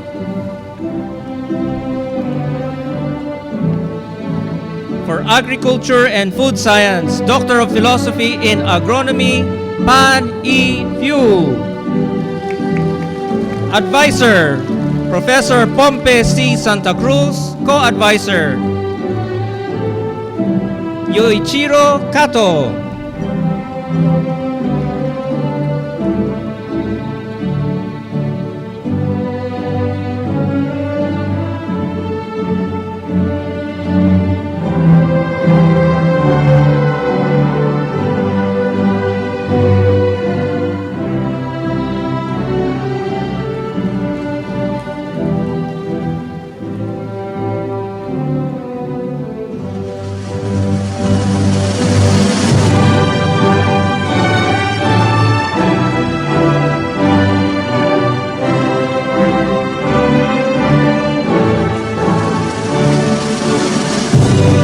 For the Doctor of Philosophy in Animal Science, Mary Joy Sanmillan Canyolas. Advisor, Professor Angel L. Lambio.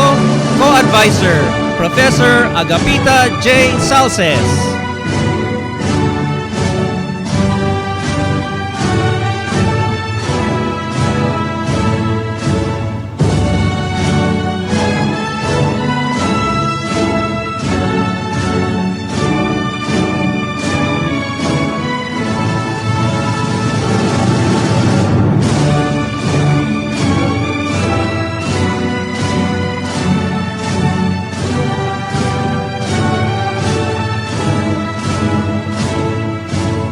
Nguyen Duc Trung.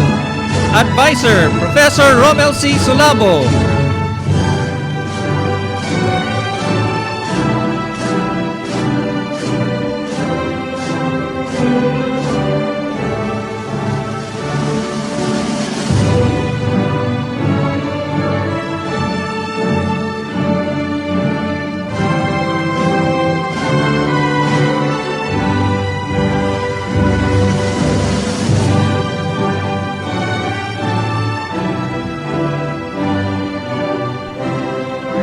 Neil Lumagdang Ningal. Professor. Advisor, Renato S.A. Vega. Co-Advisor, Professor Cesar C. Sevilla.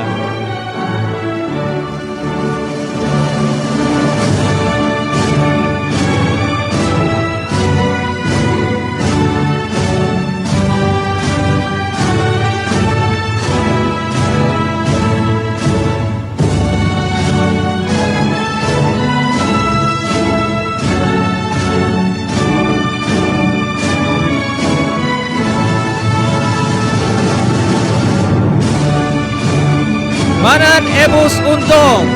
Advisor, Professor Enrico P. Sopanco.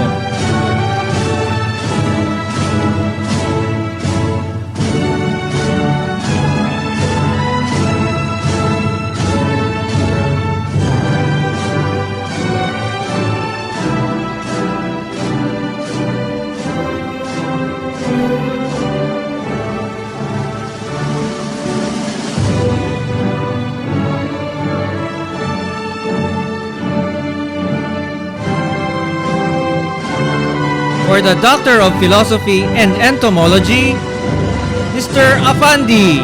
Advisor, Professor Celia Medina.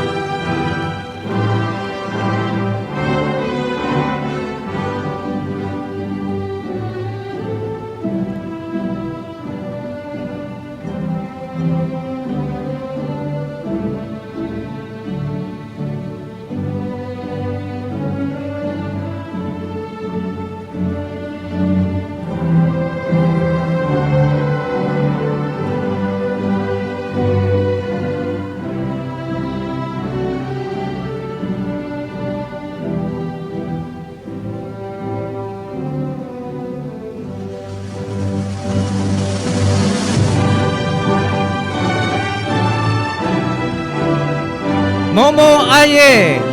Advisor, Professor Jessamine R. Adurada.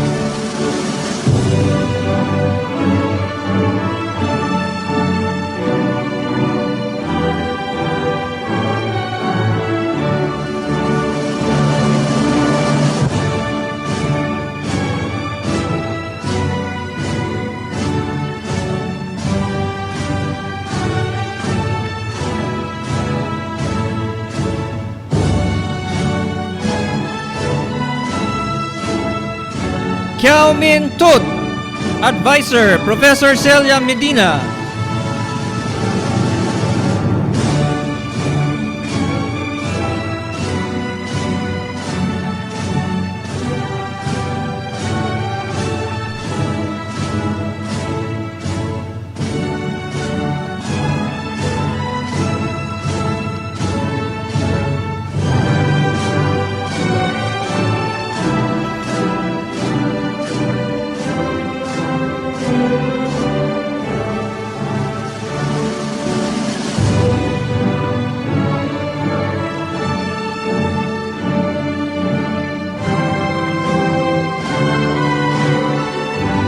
For the Doctor of Philosophy in Food Science, Lynette Cano Simafranca. Advisor, Professor Erlinda I. Dizon.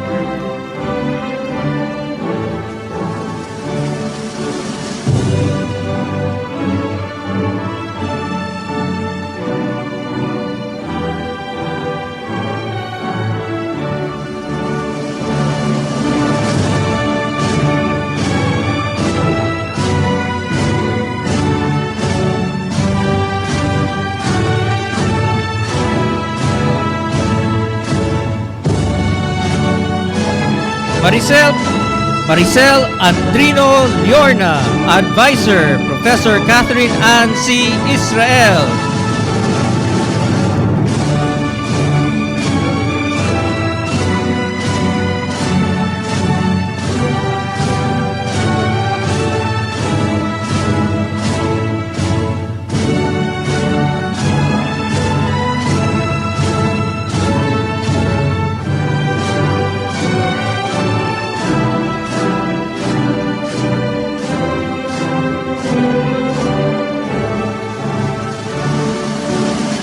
Joy Sinabre Limbaga.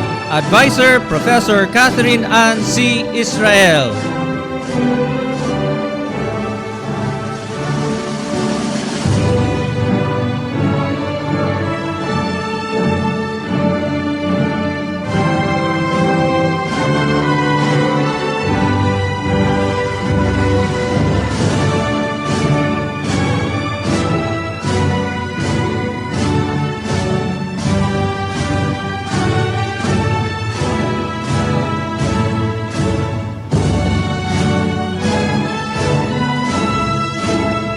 Jose Subteniente Valmorida. Advisor, Professor Catherine Ann C. Israel.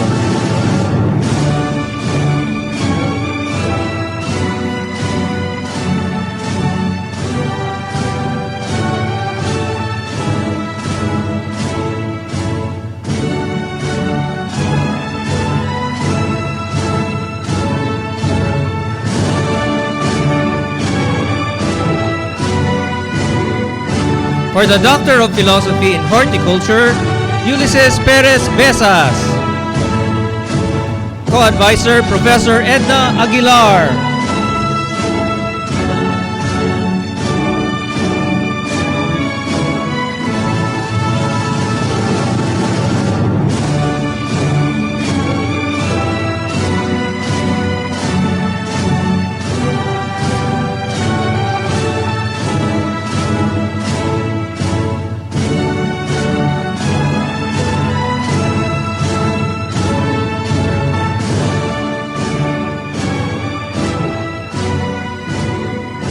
Alma Polikit Rosillo. Advisor, Professor Evalor T. Aspuria.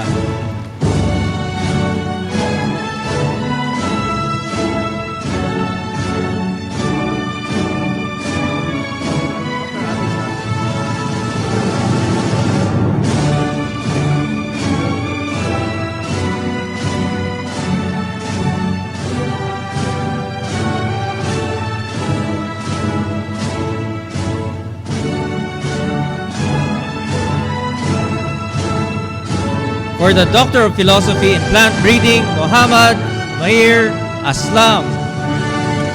Advisor, Professor Jose E. Hernandez.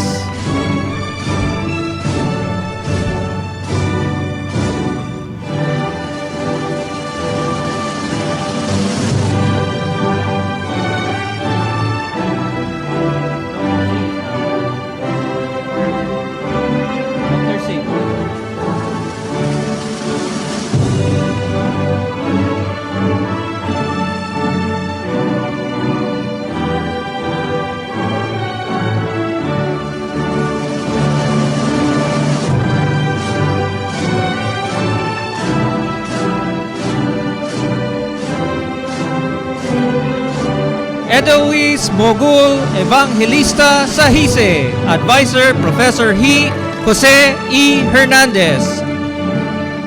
Co-Advisor Professor Fang Ming Zi.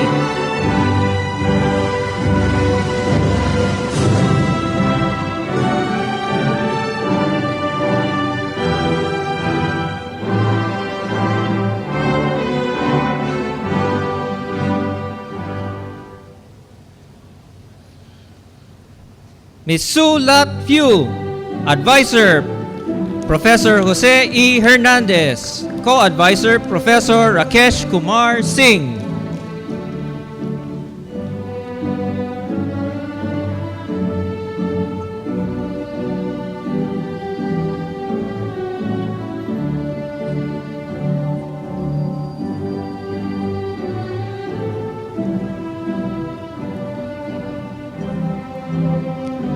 For the Doctor of Philosophy in Plant Pathology, Bienvenido de los Trico Acabal Jr., Advisor Professor Teresita U. Dalisay.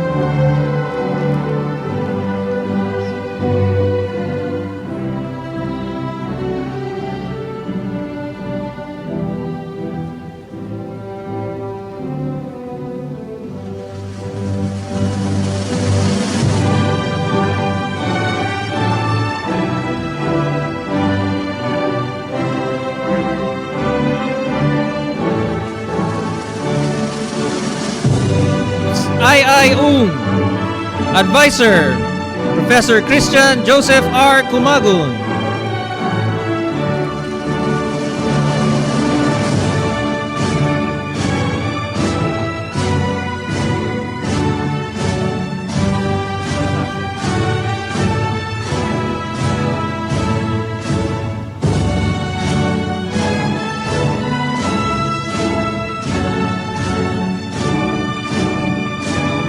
Cicerly Gonzalez Pueg, Advisor Professor Christian Joseph R. Kumagon, Co-Advisor Professor Ireneo B. Panga.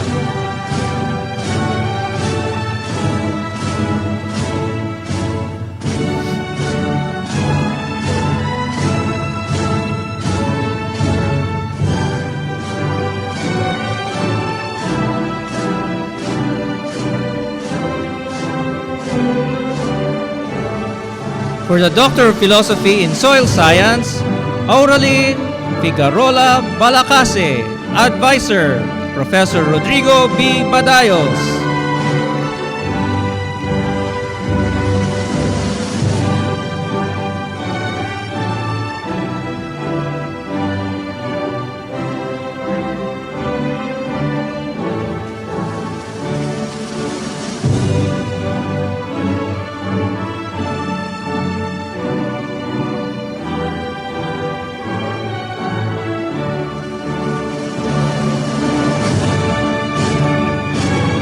Cleaan Valejera Corsiga, Advisor Professor Rodrigo B. Badayos.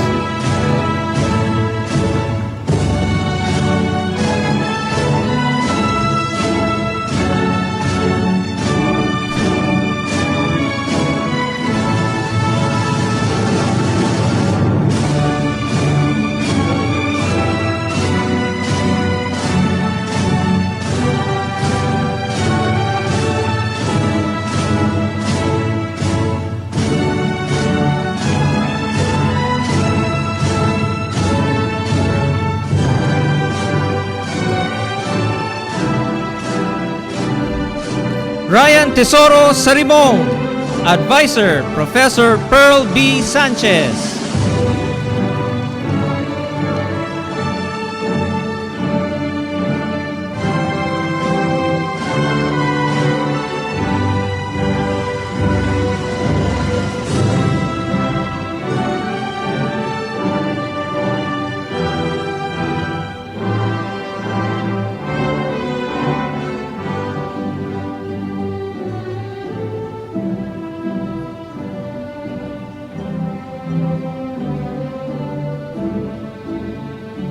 Yin Yin Tan, Advisor Professor Gina V. Panga, Co-Advisor Professor Keiichi Hayashi.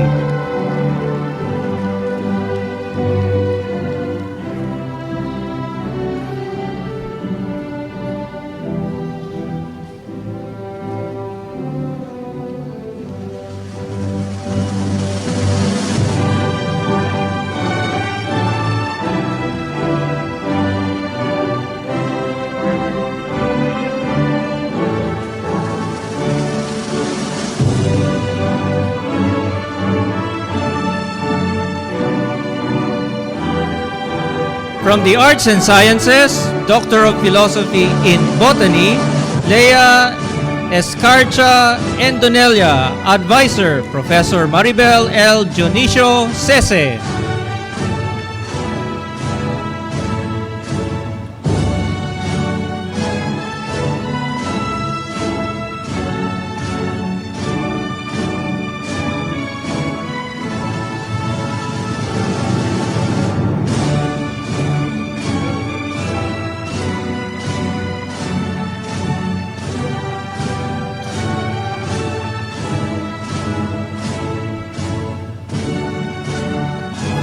Xiao Gui, Advisor, Professor Maribel L. Dionisio Sese. Co-Advisor, Professor Bo Zhu.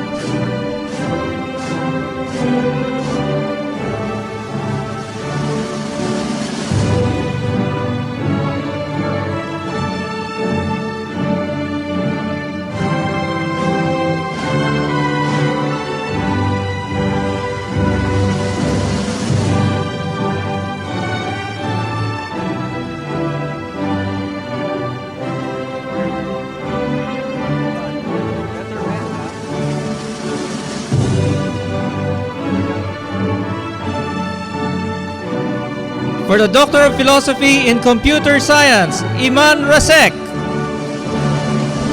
To be assisted by Director Jaime Samaniego.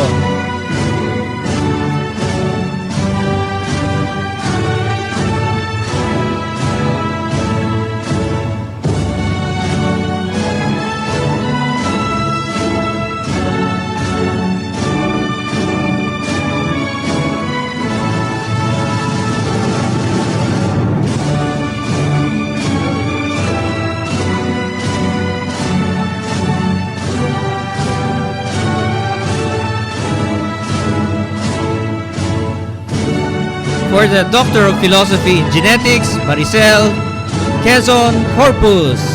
Advisor, Professor Merlin S. Mendioro. Co-Advisor, Professor Glenn B. Gregorio.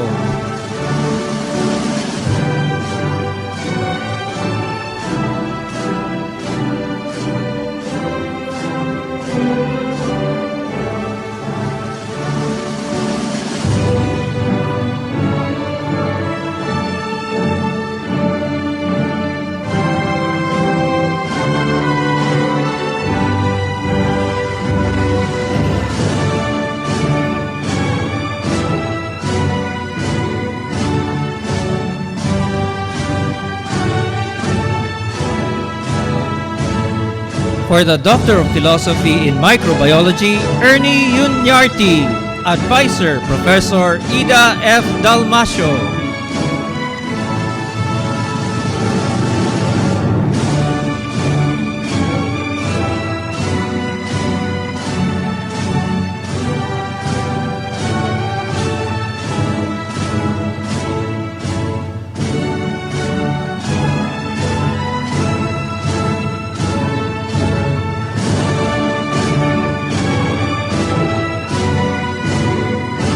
For the Doctor of Philosophy in Molecular Biology and Biotechnology, Raul Briones Javier Jr.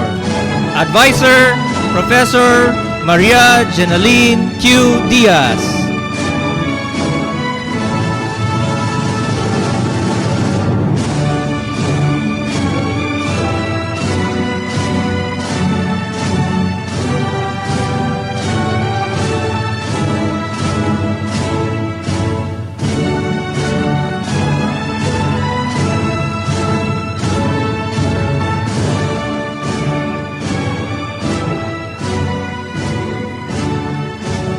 Manas Ranjan Prusti.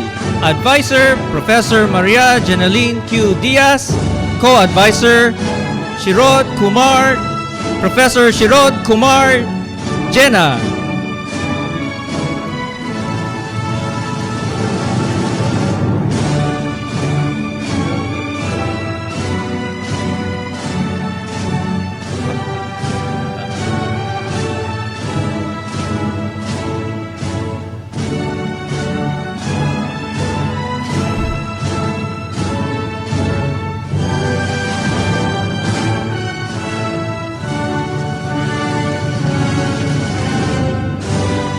For Development Communication, Doctor of Philosophy in Development Communication, Marian Mortega Ingua.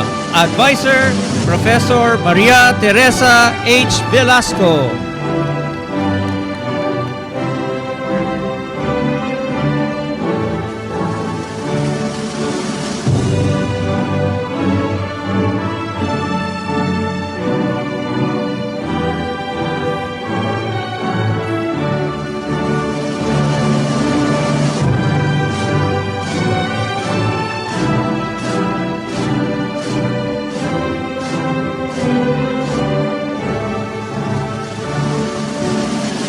Onike Tali Lai Logo.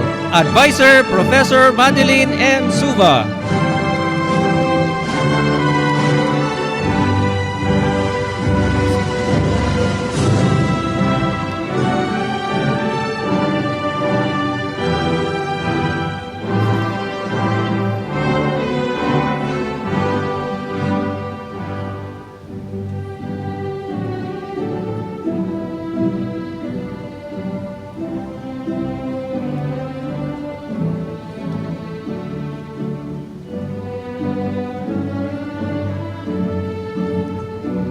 From Economics and Management, Doctor of Philosophy in Agricultural Economics, Antonio Jesus Aquino Quilloy. Advisor, Professor Jose M. Yorobe Jr.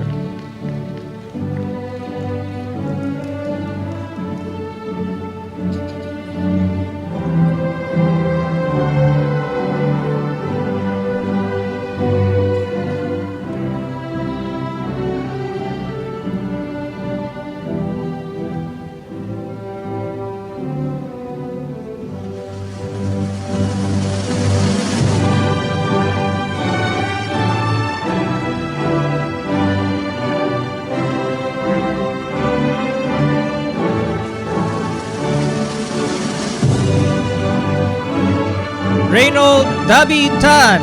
Advisor, Professor Isabelita M. Pabuayo.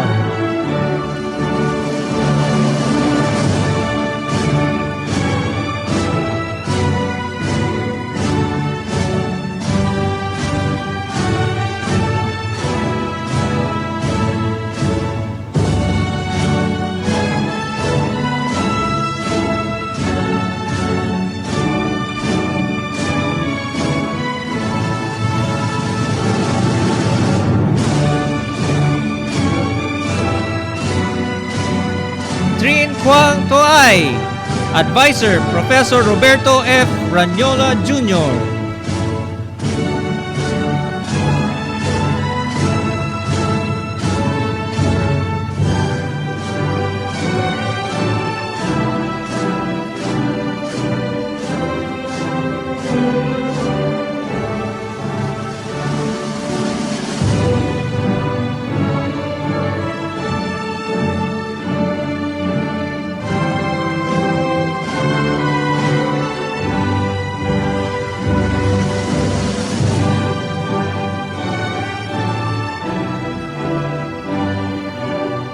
We call the candidates from the Engineering and Agri-Industrial Technology with Dean Arnold Elipanio, Doctor of Philosophy in Agricultural Engineering, Omar Flores Zubia.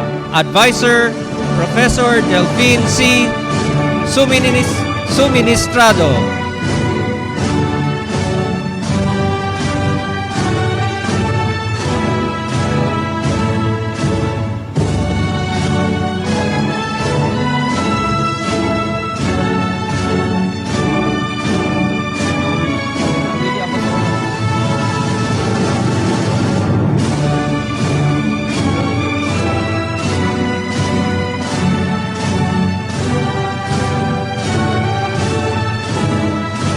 We call on the candidates from the College of Forestry and Natural Resources, Doctor of Philosophy in Forestry, Forest Resources Management with Dean Willie Abasolo, Rodolfo Ojastro Abalos Jr.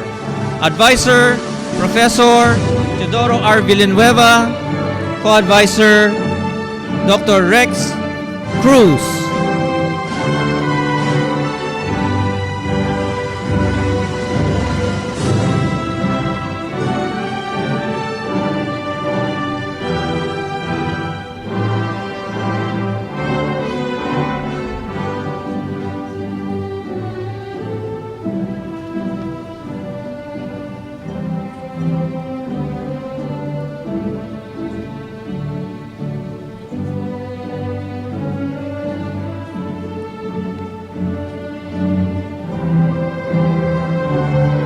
Romel Umali Briones. Advisor, Professor Nathaniel C. Bantayan. To be assisted by Professor Victor B. Elia.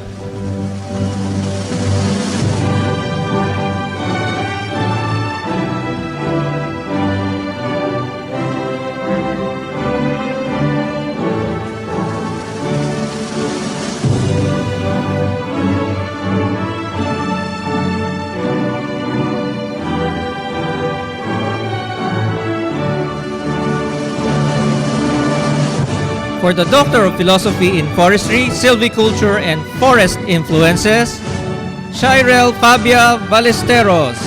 Advisor, Professor Wilfredo M. Carandang. Again to be assisted by Professor Rex Cruz.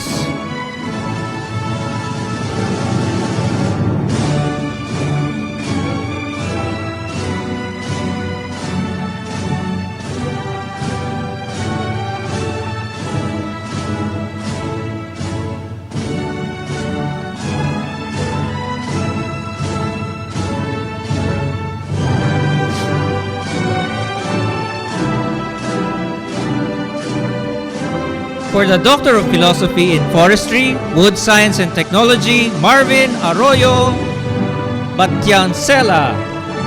Advisor, Professor Menandro N. Akda.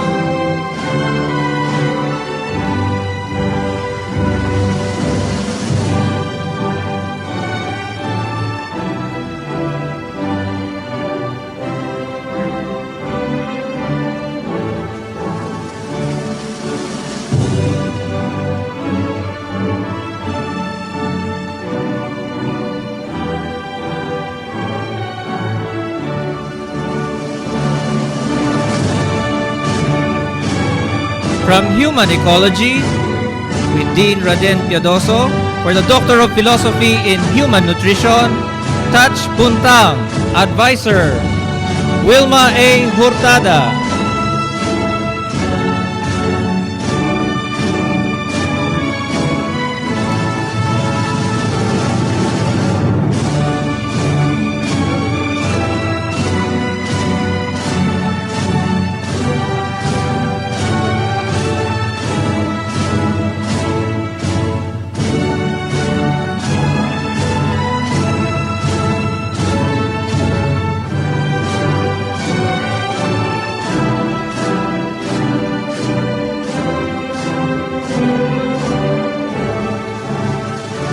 Henny Purwaninsi. Advisor, Professor Wilma A. Hurtada.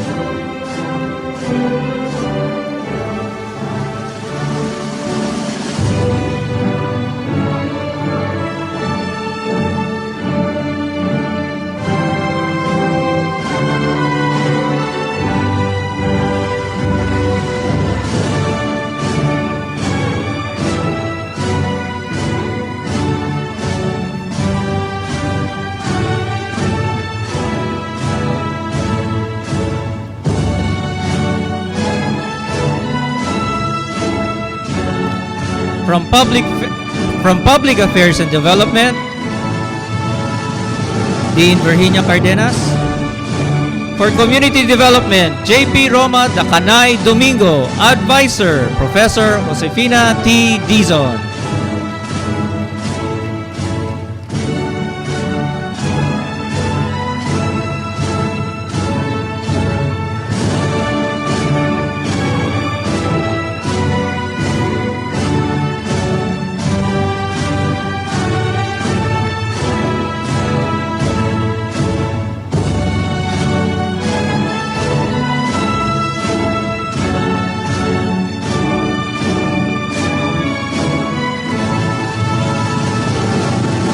For the Doctor of Philosophy in Extension Education, Ofelia Campano Malonzo. Advisor, Professor Rowena D.T. Bacongis.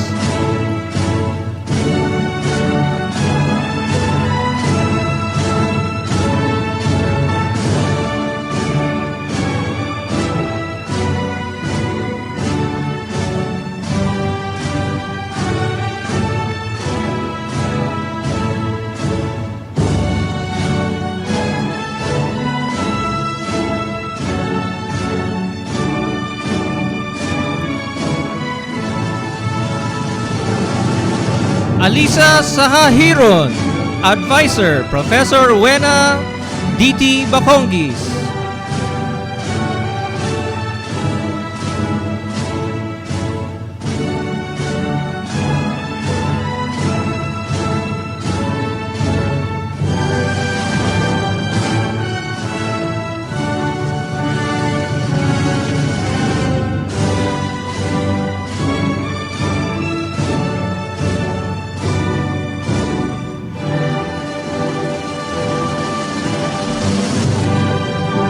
Ronilo Pimentel Violanta, Advisor, Professor Virginia R. Cardenas.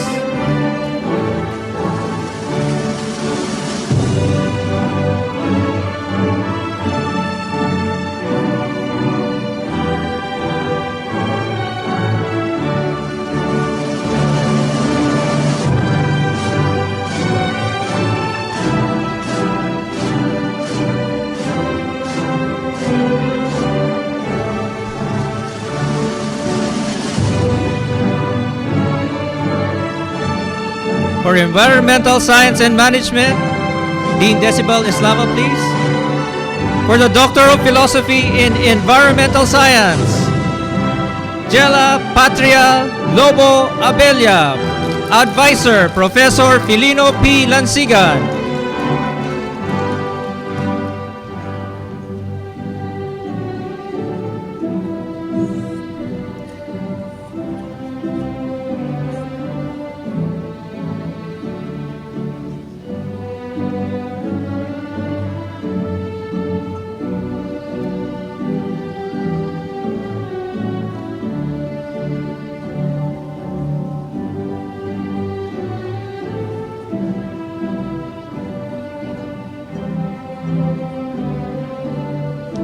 Denesto Bakdayan Anasio, Advisor, Professor Carmelita M. Rebancos.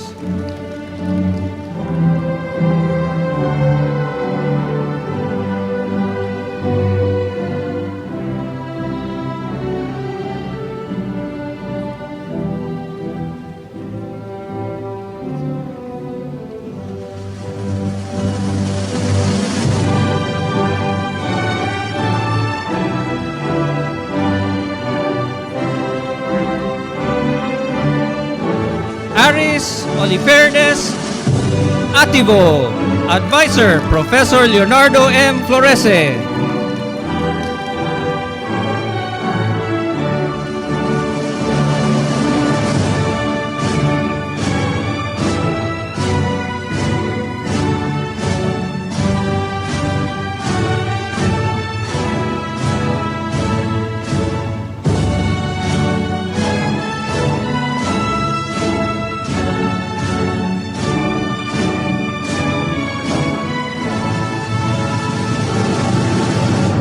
Evaristo Nino Talbo Cando III, Advisor, Professor Maxima E. Flavier, Co-Advisor, Professor Carmelita M. Rebancos.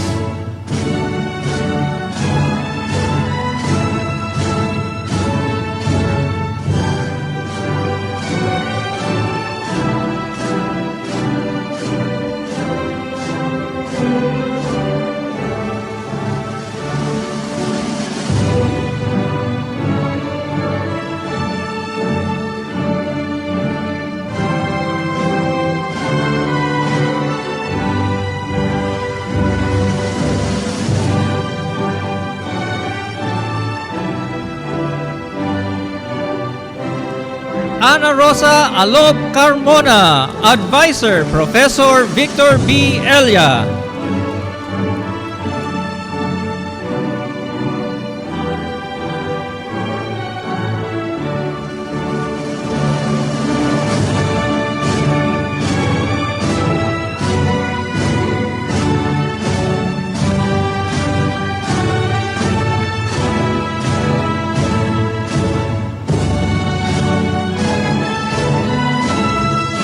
Lucel Edos Cui, Advisor, Professor Rafael D. Guerrero III. To be assisted by Dean Decibel Eslava.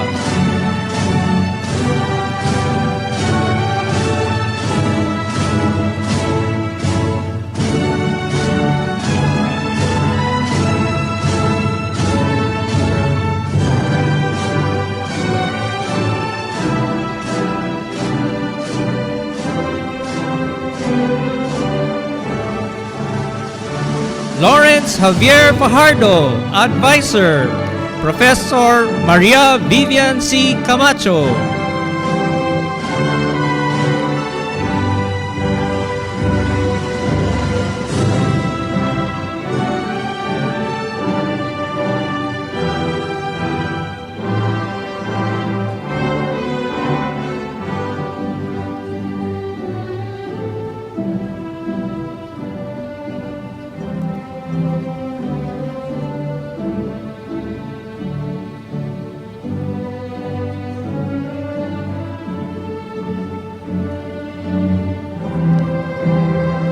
Lilibet of Merga Furok, Advisor, Professor Antonio J. Alcantara.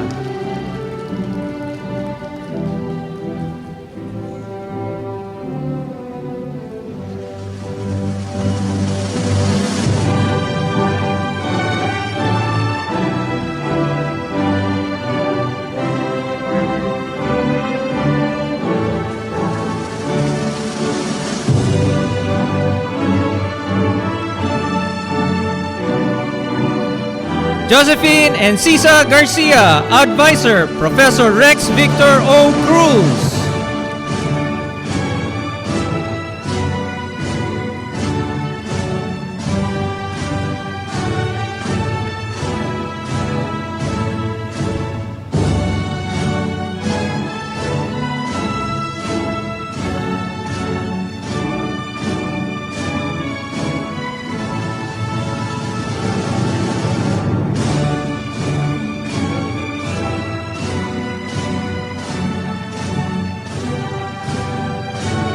Rowena Remojo Sazon, Advisor, Professor Veronica P. Migo.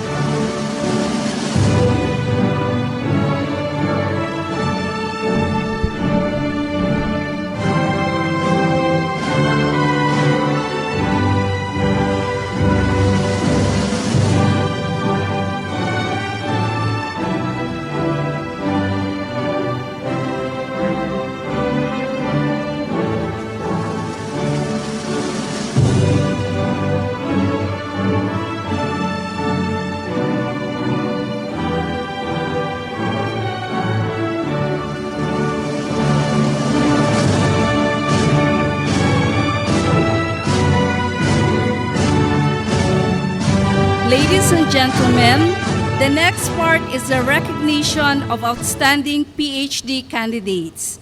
They will be presented with plaques and medals. Again, may I request Chancellor Sanchez to remain on stage with Graduate School Dean Camacho. Also to PhD advisors, co-advisors to accompany your PhD students on stage. If the advisor, co-advisor is not around, may I request the respective dean to accompany the candidate on the stage. May I request UP Board of Regents member, Dr. Patricia Arinto, and UPLB Vice Chancellor Rex Demafelis to co-present the PhD Academic Achievement Awards as follows. Jose S. Valmorida, PhD Food Science.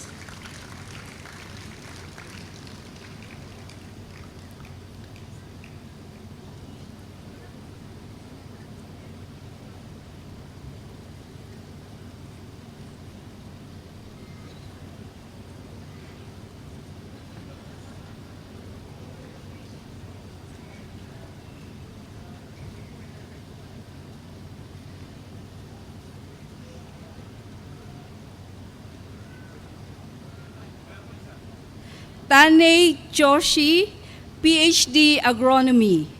Unfortunately, he can't come due to unavoidable circumstance. May I request the advisor, Dr. Pompey Santa Cruz, to receive the award.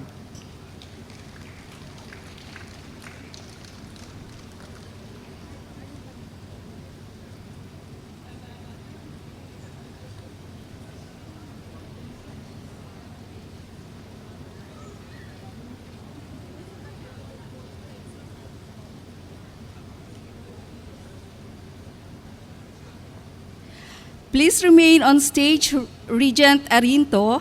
Thank you, Vice Chancellor Demafilis. Next, may we call Vice Chancellor Crisanto Dorado to assist in presenting the award for academic achievement to Joy C. Limbaga, PhD Food Science.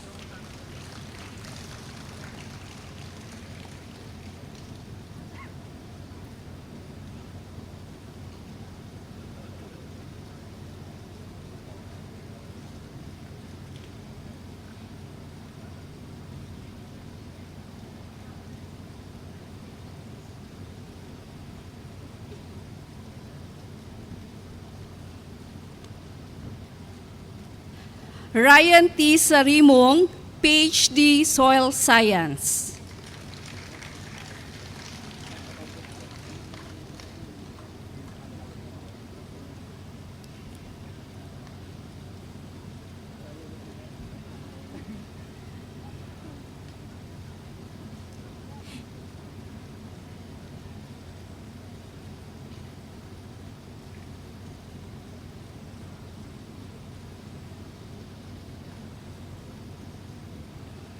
Thank you so much, Faculty Regent Arinto and Vice Chancellor Dorado.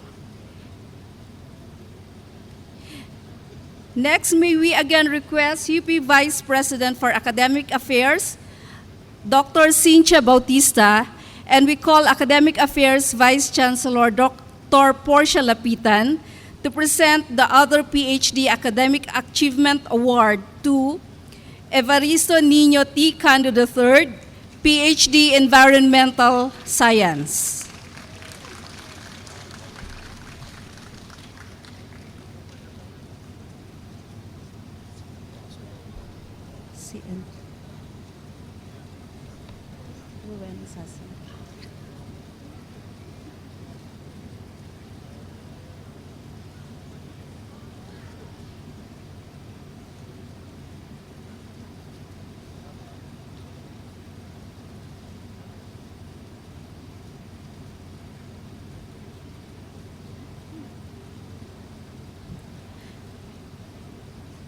We now present the Academic Excellence Award for the PhD candidate who obtained the highest grade weighted average. May I call on Rowena R. Sazon, PhD Environmental Science.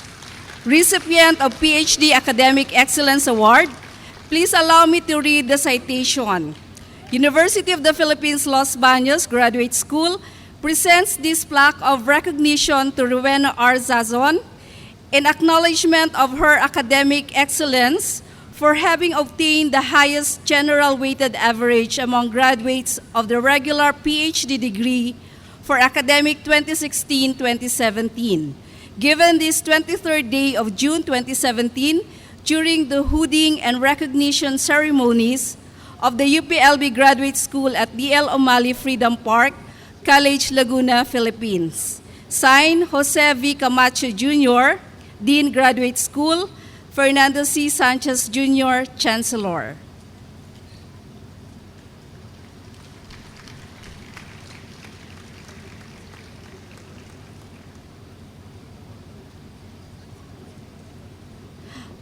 Vice President Bautista and Vice Chancellor Lapitan, please remain on stage to present the following plaques of recognition. Service Award to the Nesto B. Anasio, PhD Environmental Science. Please allow me to read the citation. University of the Philippines, Los Baños Graduate School presents this Service Award to the Nesto B. Anasio in recognition of his outstanding contribution and volunteer service to the graduate school community, especially to UPLB graduate students and staff, in the form of supporting graduate school activities that promote the social, cultural, and academic well-being of UPLB graduate students. Given this 23rd day of June, during the hooding and recognition ceremonies of the UPLB Graduate School at D.L. O'Malley Freedom Park, College, Laguna, Philippines. Signed, Jose V. Camacho Jr., Dean Graduate School, Fernando C. Sanchez Jr., Chancellor.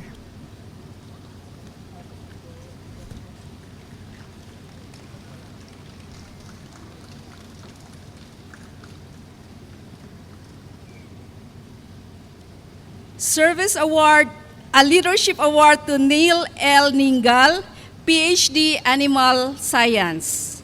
Please allow me to read the citation. University of the Philippines, Los Baños Graduate School presents this Leadership Award to Neil L. Ningal in recognition of his outstanding commitment and leadership to the graduate school community in coordinating and taking the lead in various activities that promote the social, cultural, and academic well-being of UPLB graduate students. Given this 23rd day of June 2017, during the hooding and recognition ceremonies of the UPLB Graduate School at D.L. O'Malley Freedom Park College, Laguna, Philippines. Signed, Jose V. Camacho Jr., Dean Graduate School, Fernando C. Sanchez Jr., Chancellor. Many thanks to Vice President Bautista and Vice Chancellor Lapitan. To all recipients of awards, congratulations.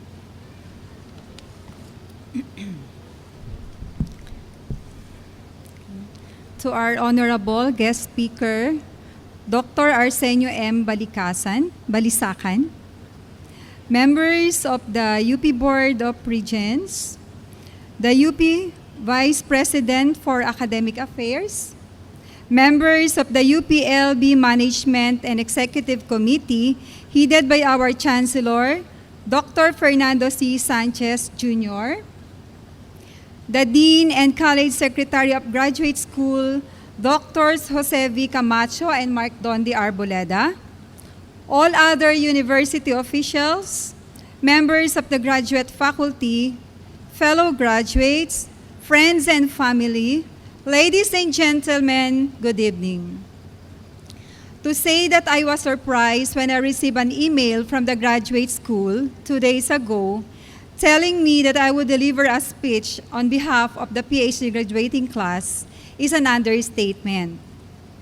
Odd as it may seem to you, but I am a person who doesn't take much pleasure in surprises and who, pretty much, would like to be on top of a situation so that I know what to expect and therefore how to act. And practically, that defined my PhD journey. A 3-year bumpy, challenging yet very meaningful academic ride, conquered through thorough and careful planning, hard work, and dedication.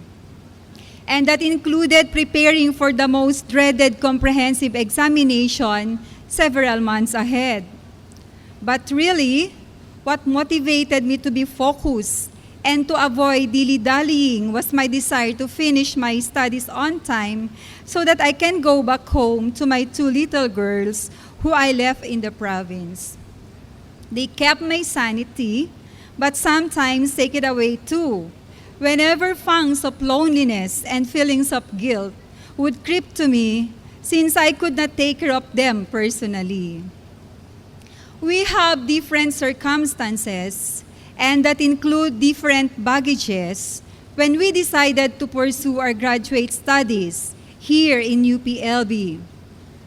For me, juggling homesickness and academic requirements was made bearable by my support group that we call the Thunders.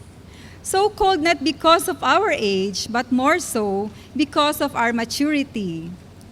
Being with them let me feel more secured, and it feels like we can conquer the world. And being environmental science majors, solve all the environmental issues we are facing nowadays.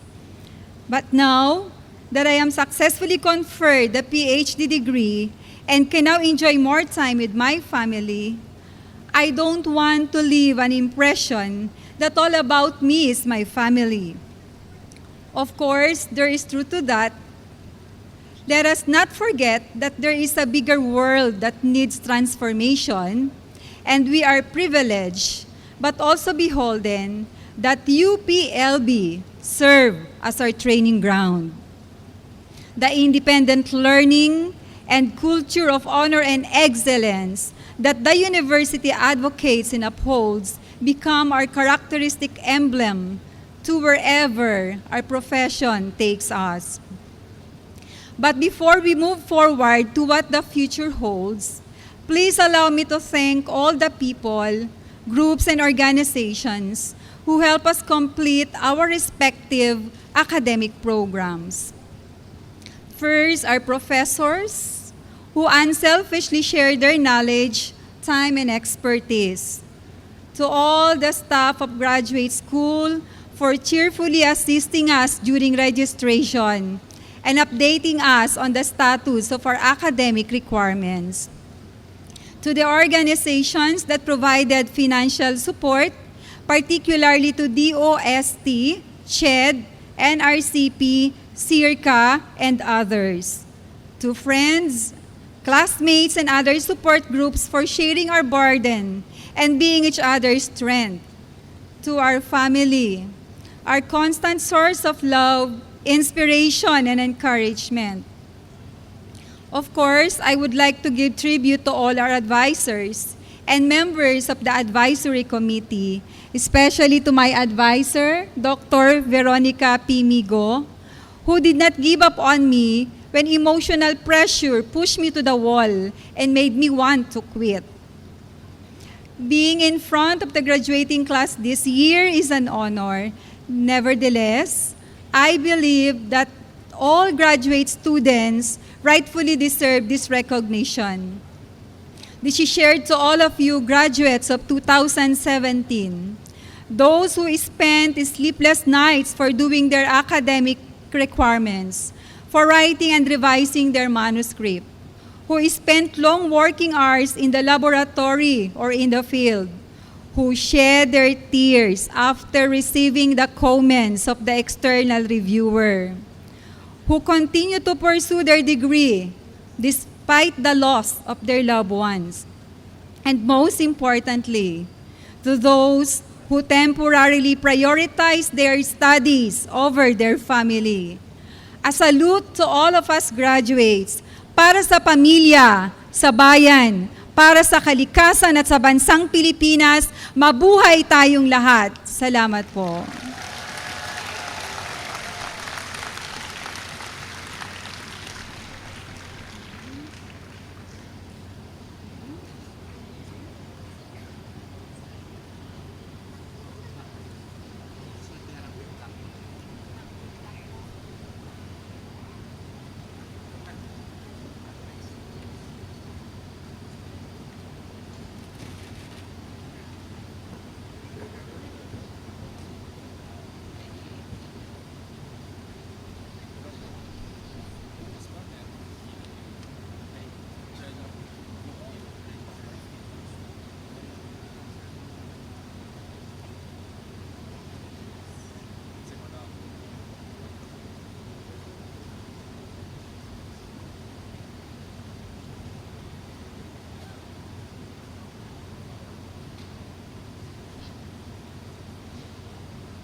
Yupi naming mahal, pamantas ang hirap. Ang tinig namin, sana'y inyong dinggin. Malayong lupain, aming mamarating, di rin magbabago ang damdamin.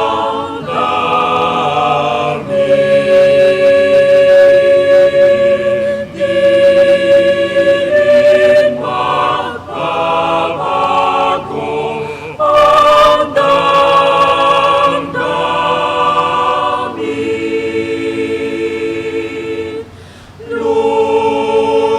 Lutian at pula sa gisag magpakailanman.